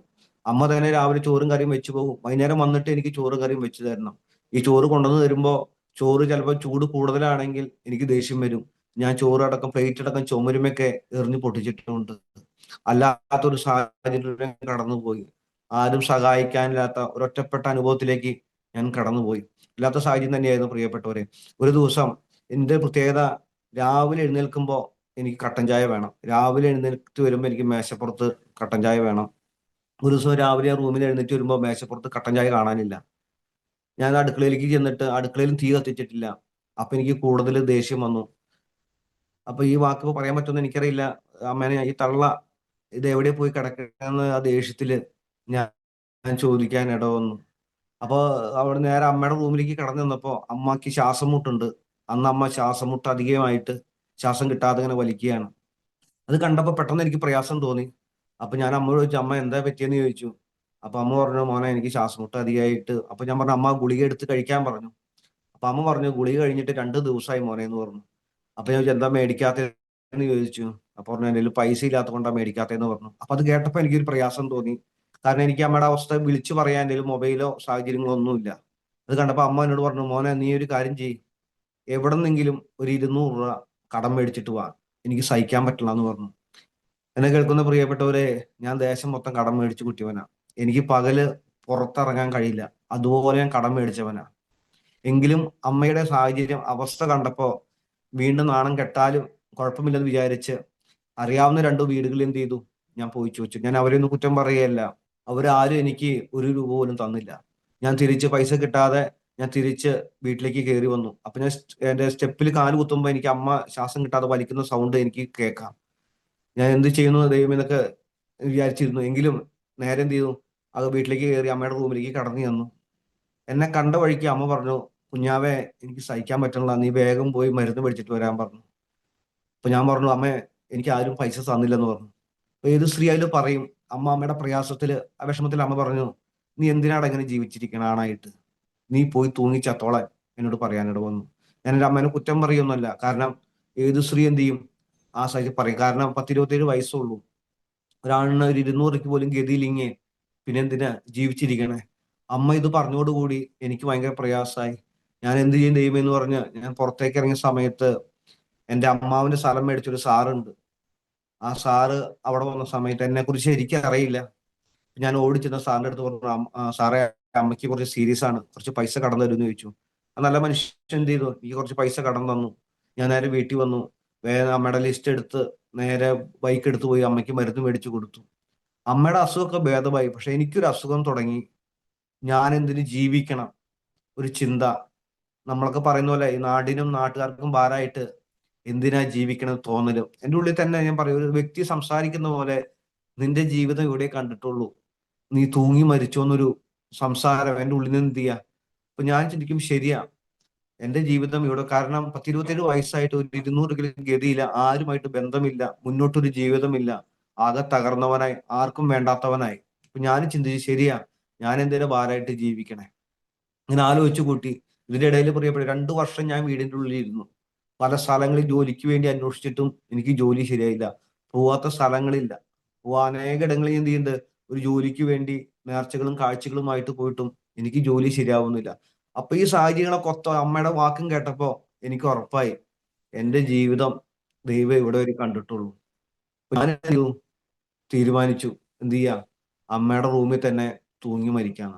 അങ്ങനെ അമ്മ ഗുളിക കഴിച്ച് അമ്മയുടെ വയ്യ മാറി. ഒരു ദിവസം അമ്മ പണിക്ക് പോയ സമയത്ത് ഞാൻ തീരുമാനം എടുത്തു, അമ്മയുടെ റൂമിൽ തന്നെ തൂങ്ങി മരിക്കണം. കാരണം തൂങ്ങി മരിക്കാനുള്ള പേടിയും ഒക്കെ നിന്നു. കാരണം ഒത്തിരി നന്നായിട്ട് ഞാൻ അനുഭവിച്ച വ്യക്തിയാണ്. അപ്പൊ എന്ത് ചെയ്യാ, മരിക്കുന്ന ലാഭം എന്ന് ഞാൻ ചിന്തിച്ചു. ഒരു ദിവസം ഒരു 12:30 സമയമായി ഉണ്ടാവും. അമ്മ പണിക്ക് പോയ സമയത്ത് ആ രാവിലെ തൊട്ട് ഉച്ച വരെ ഒന്ന് ആലോചിച്ച് ഞാനിത് ഉറച്ച തീരുമാനം എടുത്തു, അമ്മയുടെ റൂമിൽ തന്നെ തൂങ്ങി മരിക്കണം. അങ്ങനെ അമ്മയുടെ റൂമിൽ കയറി, അമ്മയുടെ അലമാര തുറന്ന് അമ്മയുടെ സാരി എടുത്തു. അമ്മയുടെ റൂമിൽ ഫാനിന്റെ കുക്കുണ്ട്, ഫാനൊന്നുമില്ല വീട്ടില്. ആ ഫാനിന്റെ കുക്കില് സാരി കെട്ടി കട്ടിലേന്നൊക്കെ എന്ത് ചെയ്യാം ചാടാൻ വേണ്ടി കഴുത്തിൽ കുടുക്കിട്ട് വലിച്ചു നോക്കി. ആ കുഴപ്പമില്ല, ഉറപ്പുണ്ട്, പൊട്ടില്ലെന്ന് ഉറപ്പായി. നേരെ കഴുത്തേൽ ഇട്ടിട്ട് ചാടാൻ വേണ്ടി ഇരിക്കുന്ന സമയത്ത് പെട്ടെന്ന് ആരും സിറ്റ് ഔട്ടിൽ വന്ന പോലെ എനിക്ക് തോന്നി. ഞാൻ കഴുത്തേന്ന് പെട്ടെന്ന് അത് ഊരിയിട്ട് നേരെ ഡോറ് തുറന്നപ്പോ അമ്മ വീണ്ടും പണി സ്ഥലത്തുനിന്ന് വയ്യാണ്ടായിട്ട് എന്ത് ചെയ്യും, വീണ്ടും പണി വയ്യാണ്ട് വീട്ടിലേക്ക് വന്നു. അമ്മ നേരെ വന്ന് അമ്മയുടെ റൂമിലേക്ക് കയറി വഴിക്ക് സാരി കുടുക്ക കാണുന്നത്. അമ്മ ചോദിച്ചു, കുഞ്ഞാവേ നീ എന്താടാ കാണിക്കണേന്ന് ചോദിച്ചു. അപ്പൊ ഞാൻ അമ്മോട് പറഞ്ഞു, അമ്മ വരെ എന്നോട് തൂങ്ങി ചത്തോളം പറഞ്ഞില്ലെന്ന് ചോദിച്ചു. കുറെ വർഷങ്ങൾക്ക് ശേഷം പ്രിയപ്പെട്ടവരെ, അമ്മ പൊട്ടി കരയാനിട വന്നു, ഞാനും കരയാനിട വന്നു. അമ്മ എന്നെ കെട്ടിപ്പിടിച്ചിട്ട് പറഞ്ഞു, കുഞ്ഞാവേ ഞാൻ അത് എന്റെ വിഷമം കൊണ്ട് നിന്നോട് പറഞ്ഞു പോയതാ, നീ അങ്ങനെ ഒരിക്കലും എന്തിരുത് ചെയ്തെന്ന് പറയാനിട വന്നു. അപ്പൊ അമ്മ പറഞ്ഞു, നീ ഒന്നും അങ്ങനെ ചെയ്യരുത്, നമുക്ക് എന്തെങ്കിലുമൊക്കെ വഴികളെ കാണുമെന്ന് പറഞ്ഞു. എന്നിട്ട് നമ്മുടെ ആ വിശ്വാസം അനുസരിച്ച് എന്ത് ചെയ്യാം, അമ്മ പറഞ്ഞു നമുക്ക് കബഡി നിരത്തണേ, കണിയാനെ പോയി കാണാമെന്ന് പറഞ്ഞു. അങ്ങനെ ഞങ്ങളുടെ അത്താണി ഒരു സ്ഥലത്തുണ്ട് ഒരു കണിയാൻ, ആളുടെ അടുത്ത് പോവാന്ന് പറഞ്ഞു. അമ്മേനെയും കൂട്ടി നേരെ അയാളെ കാണാൻ പോയി. ആള് കബഡിയൊക്കെ നിരത്തിയിട്ട് എന്നോട് പറഞ്ഞു, മോനെ വീട്ടിൽ പ്രശ്നം ഉണ്ടെന്ന് പറഞ്ഞു. അപ്പൊ ഞാൻ പറഞ്ഞു, ആ പ്രശ്നം ഉണ്ട് ചേട്ടാന്ന് പറഞ്ഞു. അപ്പൊ ആള് പറഞ്ഞു, അതിന് ഒരു കാര്യം ചെയ്യണം, ഒരു ഹോമം നടത്തണം എന്ന് പറഞ്ഞു. അപ്പൊ ഞാൻ പറഞ്ഞു, നടത്താൻ ചേട്ടാന്ന് പറഞ്ഞു. അപ്പൊ ഏറ്റവും കുറവ് 5000 രൂപ വരുമെന്ന് പറഞ്ഞു. അപ്പൊ ഞാൻ പറഞ്ഞു, പൊന്നു ചേട്ടാ എൻ്റെ കയ്യിൽ 5 പൈസ എടുക്കാനില്ല, വേറെ എന്തെങ്കിലും രക്ഷപ്പെടാൻ വലിയ വഴിയുണ്ടോ എന്ന് ചോദിച്ചു. അപ്പൊ പറഞ്ഞു, ഇല്ല മോനെ ഏറ്റവും കുറവ് പൈസയാണ് എന്ത് ചെയ്യാ പറഞ്ഞേന്ന് പറഞ്ഞു. അപ്പൊ ഞാൻ പറഞ്ഞു, വേറെ ഒന്നുമില്ല, എനിക്ക് സ്വർഗത്തിൽ പോകാനോ മോശം കിട്ടാനോ അല്ല, എനിക്കൊരു ജോലിക്ക് വഴി തുറക്കണം, അതിന് വേണ്ടിയിട്ടാണ്. അപ്പൊ ഞാൻ പറഞ്ഞു, ചേട്ടാ ഒരു കാര്യം ചെയ്യും, ചേട്ടൻ വന്ന് ഹോമം നടത്ത്, അപ്പൊ എനിക്ക് ജോലിക്ക് എന്ത് ചെയ്യും വഴി തുറക്കും, അപ്പൊ ഞാൻ കുറേശ്ശെ പൈസ ചേട്ടന് ഞാൻ തരാമെന്ന് പറഞ്ഞു. അപ്പൊ ആ വ്യക്തി പറഞ്ഞു, ഇല്ല മോൻ അങ്ങനെ പറ്റില്ല, അതിന് കുറച്ച് കാര്യങ്ങളുണ്ട്, അതിനെന്ത് ചെയ്യണം, കുറച്ച് പൈസ അഡ്വാൻസ് തരണം എന്ന് പറഞ്ഞു. അപ്പൊ ഞാൻ പറഞ്ഞു, അത് തരാനുള്ള പൈസ എൻ്റെ കയ്യിൽ ഇല്ലാന്ന് പറഞ്ഞു. അപ്പോൾ അവർ അങ്ങനെ പറ്റില്ല എന്ന് പറഞ്ഞു. ഇത് കഴിഞ്ഞ് പ്രിയപ്പെട്ടവരെ, ഞാൻ ആ റൂമിന്റെ പുറത്തിറങ്ങിയപ്പോഴും വീണ്ടും എന്നോട് സംസാരിക്കുന്ന പോലെ, നിന്റെ ജീവിതം ഇവിടെ വരുള്ളൂ, നീ എന്ത് ചെയ്യും ആത്മഹത്യ ചെയ്തു എന്ന് തന്നെ ഒരു വ്യക്തി എന്നോട് സംസാരിക്കുന്ന പോലെ എനിക്ക് തോന്നുവാനായിട്ട് തോന്നുന്നു. അപ്പൊ ഞാൻ ഓക്കെ തീരുമാനിച്ചു, കാരണം എല്ലാ വഴികളും അടഞ്ഞു, ഇനിയൊരു വഴിയില്ല. അങ്ങനെ എന്ത് ചെയ്യാ, വൈകുന്നേരം പ്രത്യേകിച്ച് ഞാൻ ഈ ആത്മഹത്യ ചെയ്യാൻ ഈ പ്രേരണ ഉള്ളത് കൊണ്ട് അമ്മ എന്ത് ചെയ്യും, ഞാൻ ഉറങ്ങിയതിന് ശേഷം എന്ത് ചെയ്യുള്ളൂ, അമ്മ കിടന്നുറങ്ങുള്ളൂ. അപ്പൊ എത്ര ലേറ്റ് ആയാലും എന്ത് ചെയ്യും, അമ്മയ്ക്കും പേടിയാണ്, ഞാൻ എന്തെങ്കിലും കടും കൈ ചെയ്യുമെന്ന് പേടിച്ച് ഞാൻ ഉറങ്ങുന്നവരെ അമ്മ എന്ത് ചെയ്യും, കാത്തിരിക്കും. അപ്പൊ ഞാൻ തീരുമാനം എടുത്തു, വൈകുന്നേരം എന്ത് ചെയ്യും, അമ്മ എത്ര എപ്പോഴാണ് കിടന്നുറങ്ങി അത് കഴിഞ്ഞ് എന്ത് ചെയ്യും, ഞങ്ങളുടെ വീടിന്റെ വലിയൊരു കോറിയുണ്ട്, പാറമടയുണ്ട്, അവിടുന്ന് എടുത്ത് ചാടി മരിക്കണം. അത്ര ഹൈറ്റിലാണ്, അവിടുന്ന് ചാടി പെട്ടെന്ന് എന്ത് ചെയ്യും, മരിക്കും.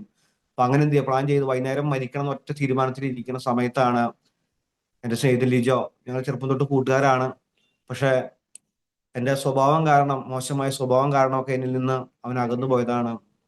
അവൻ ആ പഴയ സ്നേഹബന്ധത്തിൽ അവൻ എന്റെ കല്യാണം ക്ഷണിക്കാൻ, അവന്റെ കല്യാണത്തിന് ക്ഷണിക്കാൻ വേണ്ടി വന്നതാണ്.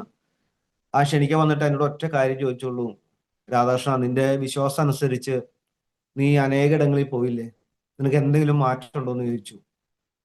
അപ്പൊ ഞാൻ പറഞ്ഞു, മാറ്റമൊന്നുമില്ല എന്ന് പറഞ്ഞു. അപ്പൊ പറഞ്ഞു, എന്നോട് പറഞ്ഞു, രാധാകൃഷ്ണൻ നിന്റെ സാഹചര്യങ്ങളും അവസ്ഥകളൊക്കെ ഞങ്ങൾ അറിയുന്നുണ്ടെന്ന് പറഞ്ഞു. എന്നോട് ഒരു ഒറ്റ വാക്ക് പറഞ്ഞുള്ളൂ, ഒരു ഞായറാഴ്ച നിനക്ക് ഞങ്ങളുടെ പ്രാർത്ഥനയ്ക്ക് വരാൻ പറ്റുമെന്ന് ചോദിച്ചു. ഒരു ഞായറാഴ്ച, നിനക്ക് ഇഷ്ടമായില്ലെങ്കിൽ പിന്നെ നീ വരണ്ടെന്ന് പറഞ്ഞു. എന്നെ കേൾക്കുന്ന പ്രിയപ്പെട്ടവരെ, എനിക്ക് പെന്തക്കോസ്തുകാരെ ഇഷ്ടമല്ല, ഞാൻ കർത്താവിന് ഇഷ്ടമല്ലാത്തൊരു വ്യക്തിയായിരുന്നു. ഞാൻ ഇവരൊക്കെ ഒത്തിരി കളിയാക്കിയ വ്യക്തി, കാരണം ഞാൻ ഇവര് മാനസികമായിട്ട് ഭയങ്കര സ്നേഹമാണ്, ഭയങ്കര നമ്മൾ ഇതെന്ന് പറയുന്ന പോലെ ഭയങ്കര ചങ്കുകളാണ്. പക്ഷെ വിശ്വാസപരമായിട്ട് ഞാൻ ഇന്ന് ലിജോയായിട്ട് എന്നും വഴക്കായിരിക്കും. ലിജോ യേശുവിനെ കുറിച്ച് പറയുമ്പോൾ ഞാൻ എന്റെ വിശ്വാസത്തെ കുറിച്ച് പറയും. ഞാൻ ലിജോനെ പലപ്പോഴും കളിയാക്കിയിട്ടുണ്ട്, നിന്റെ യേശുവിന് എന്താ ലിജോ ഉള്ളത്, ഒരു വടി പോലും നിന്റെ യേശുവിനില്ല, നിങ്ങളുടെ ആലയത്തിൽ ഒരു ഫോട്ടോ പോലും ഇല്ല.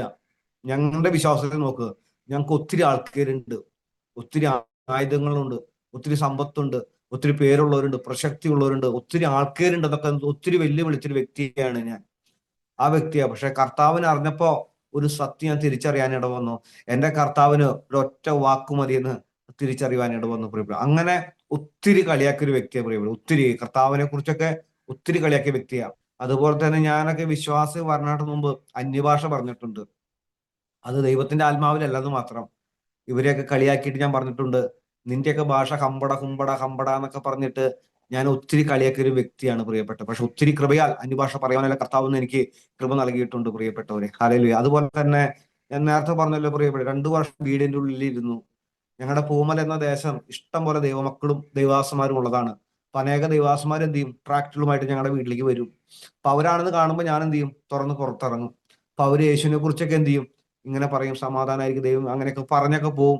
പക്ഷെ അവര് ട്രാക്ട് തന്ന് പറഞ്ഞ് അവര് റോട്ടിലേക്ക് കയറുമ്പോ ആ ട്രാക്ട് എടുത്തിട്ട് കീറി, അവന്റെ ഒക്കെ എന്ന് പറഞ്ഞ് കീറിയിട്ട് ബീഡി വലിച്ചവനാണ് ഞാൻ. പക്ഷെ ദൈവത്തിന്റെ കൃപയാൽ ഒത്തിരി ട്രാക്ടുകൾ കൊടുക്കാൻ കർത്താവ് എനിക്ക് അവസരം നൽകിയിട്ടുണ്ട് പ്രിയപ്പെട്ടവര്. ആ ദൈവത്തിന് വലിയ കരുണ ഒന്നുകൊണ്ട് മാത്രമാണ്. അപ്പൊ അങ്ങനെയൊക്കെ എന്ത് ചെയ്യാ, യേശുവിനെ ഈ മാർഗത്തെ ഒക്കെ കളിയാക്കിയ വ്യക്തിയാണ് ഞാൻ. പക്ഷെ ലിജോ ഈ വാക്ക് പറഞ്ഞപ്പോ അവസാനം എന്നോളം എന്ത് ചെയ്യാം, ഇവിടെയും കൂടി പോയി നോക്കാം എന്ന് മാത്രം ഒറ്റ ഇതിലെന്ത് ചെയ്തു, ഇഷ്ടമല്ലാതെ പ്രിയപ്പെട്ടവരെ, ഞാൻ ഞായറാഴ്ച ഒരു പ്രാർത്ഥനയ്ക്ക് പോവുകയാണ് 2012. ആ ഇഷ്ടമല്ലാതെ പ്രാർത്ഥനയ്ക്ക് പോണേ. അങ്ങനെ പ്രാർത്ഥനയ്ക്ക് പോയി ആ സഭയിൽ ചെന്നപ്പോ, അപ്പൊ എന്റെ സ്നേഹിതന്റെ അപ്പച്ചൻ പാസ്റ്ററാണ്, ജോർജ് പാസ്റ്ററാണ്. അപ്പൊ അവിടെ ഇരിക്കുമ്പോ എന്നോട് പാസ്റ്റർ പറഞ്ഞൊരു വാക്ക് ഇങ്ങനെയാണ്, രാധാകൃഷ്ണ, ഇവിടെ ഇരിക്കണ ആരെയും നീ നോക്കണ്ട, എല്ലാവരും ഇങ്ങനെ വലിയ കഷ്ടത്തിലൂടെയൊക്കെ കടന്നു വന്നാന്ന് പറഞ്ഞപ്പോ എനിക്ക് ഭയങ്കര ആശ്വാസമായി. പിന്നെ കുറച്ച് കഴിഞ്ഞപ്പോ അവര് പാട്ടും പ്രാർത്ഥനയും കാര്യങ്ങളൊക്കെ ആയി ഇങ്ങനെ പാടുന്നു പ്രാർത്ഥിക്കുന്നു ഒക്കെ ചെയ്യുന്നുണ്ട്. അത് കുറച്ച് കഴിഞ്ഞപ്പോ ഈ പാസ്റ്റർ എന്നോട് പറഞ്ഞു, രാധാകൃഷ്ണ, നീ യേശുവിനോട് പ്രാർത്ഥിക്കാൻ പറഞ്ഞു. അപ്പൊ രാധാകൃഷ്ണന് യേശുവിനോട് പ്രാർത്ഥിക്കാൻ അറിയില്ല. പക്ഷെ എനിക്ക് അറിയുന്ന പോലെ ഒരു കാര്യം ഞാൻ കർത്താവിനോട് പറഞ്ഞു, കർത്താവ്, എനിക്ക് ജീവിച്ച് കൊതി തീർന്നിട്ടില്ല, ഞാൻ വിളിച്ചവരാരും വിളി കേട്ടില്ല. എനിക്ക് കർത്താവെ, നീ ഒരു ജീവിതം തരികയാണെങ്കിൽ നിനക്ക് വേണ്ടി നിൽക്കൂന്ന് എനിക്ക് അറിയുന്ന പോലെ ഞാൻ പറയാനിടവന്നു. പ്രിയപ്പെട്ട, എനിക്കറിയില്ല, ഇപ്പോഴും അറിയില്ല പ്രിയപ്പെട്ടവരെ, ആ പ്രാർത്ഥന കഴിഞ്ഞപ്പോ ആ മരിക്കുന്നുള്ള ചിന്ത എന്റെ ഹൃദയത്തിൽ എന്ത് ചെയ്തു, മാഞ്ഞു പോകാനിട വന്നു. എനിക്ക് എന്തോ ഇവിടെ ഒരു വൈകിയ ജീവൻ ഉള്ളതുപോലെ എന്തോ ഒരു അത്ഭുതം നടക്കണമെന്ന് തോന്നി. കാരണം അല്ലെങ്കിൽ എന്റെ മൈൻഡ്, പ്രിയപ്പെട്ട, വേറെ എവിടെ പോയാലും എന്തില്ല, എന്റെ മനസ്സിനൊരു മാറ്റവും സംഭവിക്കുന്നില്ല, എന്റെ ജീവിതം നശിക്കുകയുള്ളൂ, അങ്ങനെ വിചാരിച്ച വ്യക്തിയാണ്. പക്ഷെ ഈ പ്രാർത്ഥന കഴിഞ്ഞപ്പോ എന്താ പറയാ, ജീവിക്കുന്ന പ്രത്യാശ വരും. ആ മരണ ചിന്ത എന്റെ ഹൃദയത്തിൽ നിന്ന് മാഞ്ഞുപോയി. അപ്പൊ ഇവിടെ എന്തോ ഒരു അത്ഭുതം ഉണ്ടെന്ന് എനിക്ക് ഉറപ്പായി. ഇപ്പൊ രണ്ടാമത്തെ ഞായറാഴ്ച എന്ത് ചെയ്തു, പ്രാർത്ഥനയ്ക്ക് കടന്നു പോകുമ്പോഴും ജീവിക്കാൻ ഒരു പ്രത്യാശ എന്ത് ചെയ്യുക, എനിക്ക് വരിക. എന്നോട് വ്യക്തിപരം ആരൊന്നും പറഞ്ഞിട്ടല്ല, പക്ഷെ എന്റെ ഉള്ളിൽ സംസാരിക്കുകയാണ്, നീ കടഭാരത്തിൽ എന്ത് ചെയ്യണ്ട, ഭയപ്പെടണ്ട, നിരാശപ്പെടണ്ട, നീ വ്യക്തികൾ എന്ത് ചെയ്യണ്ട, ഭയപ്പെടണ്ട, എല്ലാ അവസ്ഥകളെയും ഞാൻ മാറ്റുന്നൊക്കെ എന്റെ ഉള്ളിൽ ആരോ പറയുന്ന പോലെ എനിക്ക് തോന്നി. ഇങ്ങനെ പ്രാർത്ഥിക്കുമ്പോൾ ഒരു ദിവസം കർത്താവിന്റെ ദാസ ഒരു വാക്യം ഇങ്ങനെ വായിച്ചു, കർത്താവായ യേശുവിൽ വിശ്വസിച്ചാൽ നീയും നിന്റെ കുടുംബം രക്ഷ പ്രാപിക്കുന്നുള്ള വചനം വായിച്ചപ്പോ അതെന്തോ പ്രിയപ്പെട്ടു, എനിക്കറിയില്ല, അതെന്റെ ഉള്ളിലേക്ക് എന്ത് ചെയ്തു, ആഴമായിട്ട് ഇറങ്ങുവാൻ ഇടവന്നു. ഞാൻ ചിന്തിച്ചിങ്ങനെയാണ്, ഞാൻ മാത്രമല്ല ഈ കർത്താവിന് വിശ്വസിച്ചാൽ എന്റെ കുടുംബം രക്ഷ പ്രാപിക്കുമെന്ന വചനം ഏറ്റെടുക്കാൻ ഇടവന്നു. അതേ പ്രിയപ്പെട്ട, ദൈവത്തിന്റെ വചനം ജീവനും ചൈതന്യമുള്ളതാണ്. ആ വചനം ഏറ്റെടുത്ത് പ്രിയപ്പെട്ടവര്, പിന്നത്തെ ഒരു പ്രാർത്ഥനയ്ക്ക് പോകുന്തോറും എന്ത് ചെയ്യാം, എന്റെ അവസ്ഥകൾക്ക് ദൈവം എന്ത് ചെയ്യാം, മാറ്റം വരുത്താൻ തുടങ്ങി. ഓരോ ദിവസം കഴിയുന്തോറും എന്ത് ചെയ്യാം, എനിക്ക് മാറ്റങ്ങൾ വരിക. ആ നിരാശയൊക്കെ എന്റെ ഹൃദയത്തിൽ നിന്ന് ദൈവം എന്ത് ചെയ്യാം, എടുത്തു മാറ്റിക്കൊണ്ടിരുന്നു. പ്രിയപ്പെട്ടവരെ, ഇത് കഴിഞ്ഞ് ഞാൻ പറഞ്ഞല്ലോ 2 വർഷം പ്രിയപ്പെട്ടവരെ, ഒരു ജോലിക്ക് വേണ്ടി പോവാത്ത സ്ഥലങ്ങളില്ല. എന്റെ വിശ്വാസം വെച്ചാൽ പലയിടങ്ങളിൽ എന്ത് ചെയ്തു, നേർച്ചകളും കാഴ്ചകളും കൊണ്ടുപോയി. പക്ഷെ എനിക്ക് എവിടെ ജോലിക്ക് ഒരു വഴി തുറന്നില്ല. പക്ഷെ ഇവിടെ പ്രാർത്ഥനയ്ക്ക് പോയി പ്രിയപ്പെട്ടവരെ, ഒരു 4-ാമത്തെ ആഴ്ച ആയപ്പോ എനിക്ക് മൊബൈലില്ല. എന്റെ അമ്മാവന്റെ ഫോണിലേക്ക് ഒരാൾ വിളിച്ചു, എന്നിട്ട് പറഞ്ഞു, ഒരു പണിയുണ്ട്, അത് സിമെന്റിന്റെ പണിയാണ്. കാരണം അവന് കുഞ്ഞാവയ്ക്ക് വരാൻ പറ്റുമെന്ന് ചോദിച്ചു. കാരണം അവൻ സ്വർണ്ണക്കടലൊക്കെ നിന്നതല്ലേ, അതുകൊണ്ട് ഈ പണിക്ക് പറ്റുമെന്ന് ചോദിക്കാൻ പറഞ്ഞു. എന്റെ അമ്മാവൻ എന്ത് ചെയ്തു, വൈകുന്നേരം ആയപ്പോ എന്റെ വീട്ടിൽ വന്നിട്ട്, കുഞ്ഞാവ ഇങ്ങനെ ഒരാൾ വിളിച്ച് സിമെന്റിന്റെ പണിക്ക് വരാൻ പറ്റുമെന്ന് ചോദിച്ചു. ഞാൻ എന്റെ അമ്മാവനോട് ഒരു, അമ്മാവാ, ഞാൻ വരാം, ഏത് പണിക്കായാലും എന്ത് ചെയ്യാം, ഞാൻ വരാം, കാരണം അതുപോലെ ഞാൻ അനുഭവിച്ച് കൂട്ടിയതാ. എന്നെ കേൾക്കുന്ന പ്രിയപ്പെട്ടവരെ, ഇവിടെ പ്രാർത്ഥനയ്ക്ക് 4-ാമത്തെ ആഴ്ച എന്ത് ചെയ്യാ, ഞാൻ തിങ്കളാഴ്ച സന്തോഷത്തോടു കൂടി എന്ത് ചെയ്യാ, ഞാൻ ജോലിക്ക് പോവാ. ആ ജോലി സ്ഥലത്തേക്ക് പോയിട്ട് ജോലി തുടങ്ങിയ ഒരു ചാരു ബെഞ്ചിന്റെ സിമെന്റിന്റെ പണിയാണ്. ആ പണി ചെയ്ത് എനിക്ക് പറ്റണില്ല, എനിക്ക് പെട്ടെന്ന് വയറുവേദന, അസഹ്യമായ വയറുവേദന വരിക, എനിക്ക് പെട്ടെന്ന് ലൂസ് മോഷൻ ആയി പോകും, അന്ന് ബാത്റൂം ഒന്നും പോണില്ല, ഒരു വല്ലാത്ത സാഹചര്യം, എനിക്ക് വയറുവേദന, എനിക്ക് ജോലി ചെയ്യാൻ പറ്റാത്ത അവസ്ഥ. ഞാൻ ജോലി ചെയ്യാൻ പറ്റാതെ എന്ത് ചെയ്യും, പകുതി പൂർത്തീകരിക്കാൻ പറ്റിയില്ല. ഉച്ചയാകുമ്പോൾ ഞാൻ തിരിച്ച് വീട്ടിൽ വന്ന് ഇരിപ്പായി. വൈകുന്നേരം ആയപ്പോ എന്റെ സ്നേഹിതൻ ലിജോ എന്റെ വീട്ടിലേക്ക് വന്നു. അപ്പൊ വന്നപ്പോ ലിജോ, ഇങ്ങനെ വിഷയം, എനിക്ക് പണി ചെയ്യാൻ പറ്റുന്ന ഭയങ്കര വയറുവേദന എന്തൊക്കെയായിരുന്നു. അപ്പോ എന്നോട് പറഞ്ഞു, രാധാകൃഷ്ണൻ, അപ്പച്ചനെ വൈകുന്നേരം എന്ത് ചെയ്യാ, വീട്ടിലേക്ക് വിടാന്ന് പറഞ്ഞു. എന്നെ കേൾക്കുന്ന പ്രിയപ്പെട്ട, വൈകുന്നേരം ഈ പാസ്റ്റർ എന്റെ വീട്ടിൽ വന്നു. അപ്പൊ ഞാനും അമ്മയും മാത്രമേ ഉള്ളൂ വീട്ടില്. ഈ ദേവസ്വം പറഞ്ഞ മോനെ പ്രാർത്ഥിക്കാന്ന് പറഞ്ഞു. എനിക്ക് വേണ്ടി ഈ ദൈവാസൻ പ്രാർത്ഥിച്ചു. അതിന് മുമ്പ് എൻ്റെ അമ്മോട് പറഞ്ഞു ഒരു ഗ്ലാസ് വെള്ളം അടുക്കളയിൽ നിന്ന് എടുത്തു തരാൻ പറഞ്ഞു. അമ്മ അടുക്കളയിൽ വെള്ളം എടുത്തിട്ട് വന്നു. ആ പാസ്റ്റ വെള്ളത്തിൽ കൈവച്ച് പ്രാർത്ഥിക്കാൻ എനിക്ക് ഓർമ്മയുണ്ട്. കർത്താവിന്റെ ശക്തി വെള്ളത്തിൽ ഇറങ്ങണമേ, മകന്റെ സകല അസ്വസ്ഥങ്ങളും വിട്ടുമാറണം എന്ന് പറഞ്ഞു ആ ദിവസം പ്രാർത്ഥിച്ചു. ആ പ്രാർത്ഥന കഴിഞ്ഞ് പ്രിയപ്പെട്ട ആ ദൈവാസൻ എന്റെ തലയിൽ കൈവച്ച് പ്രാർത്ഥിക്കുമ്പോൾ പ്രിയപ്പെട്ടവന്റെ തലയ്ക്കൊക്കെ എന്ത് ചെയ്യാം, ഒരു ഇരുട്ട് വരുന്ന പോലെ എനിക്ക് തോന്നി. ആ പ്രാർത്ഥിച്ച് കഴിഞ്ഞ വഴിക്ക് ഞാൻ തല ഇറങ്ങി നിലത്ത് വീഴുവാൻ ഇടവന്നു. ഇത് കഴിഞ്ഞ് എൻ്റെ അമ്മയാണ് എൻ്റെ തലയിൽ എന്ത് ചെയ്യാൻ മുഖത്ത് വെള്ളം ഒഴിച്ചിട്ട് എന്നെ എഴുന്നേൽപ്പിക്കുന്നത്. പ്രിയപ്പെട്ടവരെ, ഇത് കഴിഞ്ഞ് എഴുന്നേറ്റപ്പോൾ തന്നെ എനിക്ക് എന്തോ സംഭവിച്ചതുപോലെ എനിക്ക് തോന്നി. ഒരു കനം കുറവുള്ളതുപോലെ എനിക്ക് ഫീൽ ചെയ്തു. വേറെ ഒന്നല്ല പ്രിയപ്പെട്ടവർ, ഞാൻ ഈ പറയുന്ന കാര്യങ്ങൾ ഞാൻ ചെയ്ത പാപത്തിന്റെ ഇത് പറയാനല്ല, ദൈവത്തിന്റെ പ്രവൃത്തിയെ കുറിച്ച് പറയാനാണ്. പ്രിയപ്പെട്ടവർ, ഞാൻ ചെറുപ്പം മുതൽ മദ്യം കഴിച്ച ഒരു വ്യക്തിയാണ്. പലവട്ടം ഞാൻ മദ്യപാനം നിർത്താൻ ഒരുങ്ങിയ വ്യക്തിയാണ്. പലവട്ടം തീരുമാനം എടുത്ത നീ മദ്യം കഴിക്കില്ലെന്ന്. പക്ഷെ അതിനൊക്കെ അല്പം ആയുസ് മാത്രം ഉണ്ടായിട്ടുള്ളൂ. അതുപോലെ ലഹരിയുണ്ട്, ഹാൻസ് എന്ന് പറഞ്ഞ സംഭവമുണ്ട്, പുകയിലയാണ്. അതിങ്ങനെ ചുണ്ടിന്റെ ഇടയിൽ വെക്കുന്നതാണ്. അതെനിക്ക് പ്രിയപ്പെട്ടവരെ, എനിക്ക് ഇവിടെയൊക്കെ എന്ത് ചെയ്യണം, അത് വെക്കണം. എനിക്ക് ഭക്ഷണം കഴിക്കുമ്പോൾ വെക്കണം, ഉറങ്ങുമ്പോൾ വെക്കണം, എപ്പോഴും എനിക്ക് എന്ത് ചെയ്യണം, ഈ ലഹരി എൻ്റെ ചുണ്ടിന്റെ ഉള്ളിൽ ഉണ്ടായിരിക്കണം. അല്ലെങ്കിൽ ഭയങ്കര അസ്വസ്ഥതയാണ്. ഇതൊക്കെ പലവട്ടം നിർത്താൻ ഞാൻ ആഗ്രഹിച്ചവനാ. കാരണം അതുപോലെ ഏതോ സാഹചര്യത്തില് ഇതൊക്കെ എന്ത് ചെയ്യും, നശിച്ച സ്വഭാവമൊക്കെ എന്ത് ചെയ്യണം, മാറണം, ഉപേക്ഷിക്കണം എന്നൊക്കെ വിചാരിച്ച് തീരുമാനമെടുത്ത വ്യക്തിയാ. പലപ്പോഴും ഉറച്ച തീരുമാനം എടുത്തു, ഞാൻ എന്തില്ല, ഞാൻ മരിച്ചാലും ഇത് വെക്കില്ലെന്നൊക്കെ തീരുമാനം എടുത്ത വ്യക്തിയാ. പക്ഷെ പ്രിയ അതിന് കൂടി വന്ന 2 ദിവസം അല്ലെങ്കിൽ 3 ദിവസം അല്ലെങ്കിൽ ഒരാഴ്ച, അത് കഴിഞ്ഞ് ഞാൻ എന്ത് ചെയ്യും, ഇത് വെക്കേണ്ടി വരും. അതൊരു സാഹചര്യമായിരുന്നു പ്രിയപ്പെട്ടവരെ. അതുകൊണ്ട് ദൈവത്തിന്റെ വചനമുണ്ടല്ലോ, മനുഷ്യർക്ക് അസാധ്യമായത് ദൈവത്തിന് സാധ്യമാകുന്ന. ഞാൻ വിചാരിച്ചെങ്ങനെയാണ്, എന്റെ ജീവിതം മദ്യപാനം കൊണ്ട് അല്ലെങ്കിൽ ലഹരി വസ്തുക്കൾ കൊണ്ട് നശിച്ചു പോകുന്നു വിചാരിച്ച വ്യക്തിയാണ്. കാരണം അതുപോലെയായിരുന്നു എന്റെ അവസ്ഥ പ്രിയപ്പെട്ടവരെ. പക്ഷെ എന്നെ കേൾക്കുന്ന പ്രിയപ്പെട്ടവരെ, ഈ ദൈവശക്തി എന്നിലേക്ക് ഇറങ്ങി വന്ന് ഞാൻ തല കറങ്ങി നിലത്ത് വീഴുവാൻ ഇടവന്നു. പിന്നെ ഞാൻ എഴുന്നേറ്റപ്പോൾ ഞാൻ കനം കുറഞ്ഞവനെ പോലെ എനിക്ക് തോന്നി. പിന്നെ ഇന്ന് വരെ പ്രിയപ്പെട്ടവരെ, ആ മദ്യത്തിനോ എനിക്കുന്ന ആ ഹാൻഡ്സിന്റെ കയ്യിലിട്ട് തന്നാലും എനിക്ക് അതിനോടൊന്നും തോന്നണില്ല. കാരണം ഞാൻ മദ്യം കഴിച്ച വ്യക്തിയാണെന്ന് പോലും ഇതുവരെ എനിക്ക് എന്ത് ചെയ്തിട്ടില്ല, തോന്നിയിട്ടില്ല. എന്നെ ദൈവം എന്ത് ചെയ്തു, അതിൽ നിന്ന് വിടുവിക്കാൻ ഇടവന്നു. ഇന്ന് എനിക്ക് എന്നെ തന്നെ അതിശയ പ്രിയപ്പെട്ടോ, ഞാൻ അത് എങ്ങനെ സംഭവിച്ചു. ഇത് കഴിഞ്ഞ് പ്രിയപ്പെട്ടവരെ, അത് മാറ്റം വന്നു. പിന്നെ പ്രാർത്ഥനയ്ക്ക് പോകും തോറും പ്രിയപ്പെട്ടവരെ, എൻ്റെ ജീവിതം കർത്താവിനെ കുറിച്ച് അറിയും തോറും എനിക്ക് എന്താണെന്നറിയില്ലാത്തൊരു സമാധാനം എൻ്റെ ഭവനത്തിലേക്ക് എന്ത് ചെയ്തു, വരുവാൻ ഇടവന്നു. എന്ത് ചെയ്യുക, എൻ്റെ അമ്മേനെ സ്നേഹിക്കണമെന്നും എൻ്റെ മാതാപിതാക്കളെ സഹോദരങ്ങളെ സ്നേഹിക്കണമെന്നും നല്ല വഴി ഏതാണെന്നും തിന്മ ഏതാണെന്നും ദൈവത്തിന്റെ വചനത്തിലൂടെ ദൈവാസൻ എന്നെ പഠിപ്പിക്കാൻ ഇടവന്നു. ഇതിനിടയിൽ പ്രിയപ്പെട്ടവരെ, ഞാൻ പ്രാർത്ഥനയ്ക്ക് പോയിക്കൊണ്ടിരുന്നു. അപ്പൊ ഇതിന്റെ ഇടയിൽ എനിക്ക് ഒരു ഇതുണ്ടായിരുന്നു. ഞാൻ എൻ്റെ ദൈവാസനോട് ഒരു ചോദ്യം ചോദിച്ചു. ദൈവാസന, അപ്പൊ എന്റെ വിശ്വാസം അനുസരിച്ച് ചില രൂപങ്ങളൊക്കെ ഉണ്ടല്ലോ, അപ്പൊ അതിനൊക്കെ ജീവനുണ്ടോ ഇല്ലേന്ന് ഞാൻ ചോദിക്കാനായിട്ട് വന്നു. ചോദിച്ചു. അപ്പൊ പറഞ്ഞു, അപ്പൊ എന്നോട് ദൈവാസം പറഞ്ഞു, അതിനൊന്നും ജീവനില്ല മോനെ, അത് മനുഷ്യന്റെ കൈവേലയാണെന്നൊക്കെ എന്നെ പറയാനുണ്ടോ. പക്ഷെ എനിക്കതൊരിക്കലും വിശ്വസിക്കാൻ കഴിഞ്ഞില്ല. കാരണം അതിന് ജീവനുള്ളത് കൊണ്ടാണല്ലോ ഞങ്ങളെ പോലുള്ളവരൊക്കെ എന്ത് ചെയ്യുക, പല നേർച്ചകളും കാഴ്ചകളും അതൊക്കെ ചെയ്യുന്നതൊക്കെ ഞാൻ വാദിക്കാനിട വന്നു. അപ്പൊ എന്നോട് ഒരു ഉദാഹരണമായിട്ട് ആൾ ഒരൊറ്റ കാര്യം പറഞ്ഞോളൂ, മോനെ അതിന് തെളിവ് ഞാൻ പറയാം, ഇത്രേ ഉള്ളൂ. ഒരു ജീവനുള്ള ഒരു നായേനെ ആ രൂപത്തെ നീ എന്ത് ചെയ്യുക, ഒരു കുളത്തിൽ കൊണ്ടിടാൻ പറഞ്ഞു. ആ കുളത്തിൽ കൊണ്ടുപോയിടുമ്പോ ഏതാ കയറി വരുമെന്ന് എന്നോട് ചോദിച്ചു. അപ്പൊ ഞാൻ ആലോചിച്ചിട്ട് പറഞ്ഞു, ആ നായ കയറി വരുമെന്ന് പറഞ്ഞു. അപ്പൊ എന്നോട് പറഞ്ഞു, അപ്പൊ നീ പറഞ്ഞ ആ രൂപം കയറി വരില്ലെന്ന് ചോദിച്ചു. അപ്പോഴാണ് പ്രിയപ്പെട്ട എന്റെ കണ്ണ് തുറക്കെന്ന് പറഞ്ഞത്. അതുവരെ എന്റെ മൈൻഡ് എന്താണ്, അതിന് ജീവൻ ഉണ്ടെന്ന് തന്നെയായിരുന്നു. പിന്നെ ദൈവാസം ഓരോ വചനങ്ങൾ എടുത്തു, അത് മനുഷ്യന്റെ കൈവേലയാണ്. മനുഷ്യൻ വെറുതെ രൂപക്കൂട്ടിൽ എന്ത് ചെയ്യുക, കുറച്ച് കാര്യങ്ങൾ പറയാനിട വന്നു. രൂപങ്ങൾ അത് പടം വരച്ചു വെച്ചാൽ അതിനും ജീവൻ എന്ന് പറഞ്ഞ് പഠിപ്പിക്കാനിട വന്നു.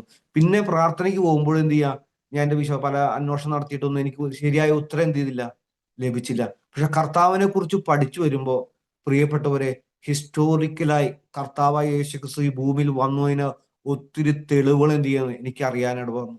പിന്നെ നിത്യമായ സ്വർഗത്തിലേക്ക് കർത്താവിലൂടെ അല്ലാതെ വേറെ രക്ഷയില്ലെന്ന് തിരിച്ചറിയാനിട വന്നു. ഞാൻ അന്വേഷിക്കുക എന്ന് പറയും കർത്താവിനെ കുറിച്ച് പഠിക്കുമ്പോൾ.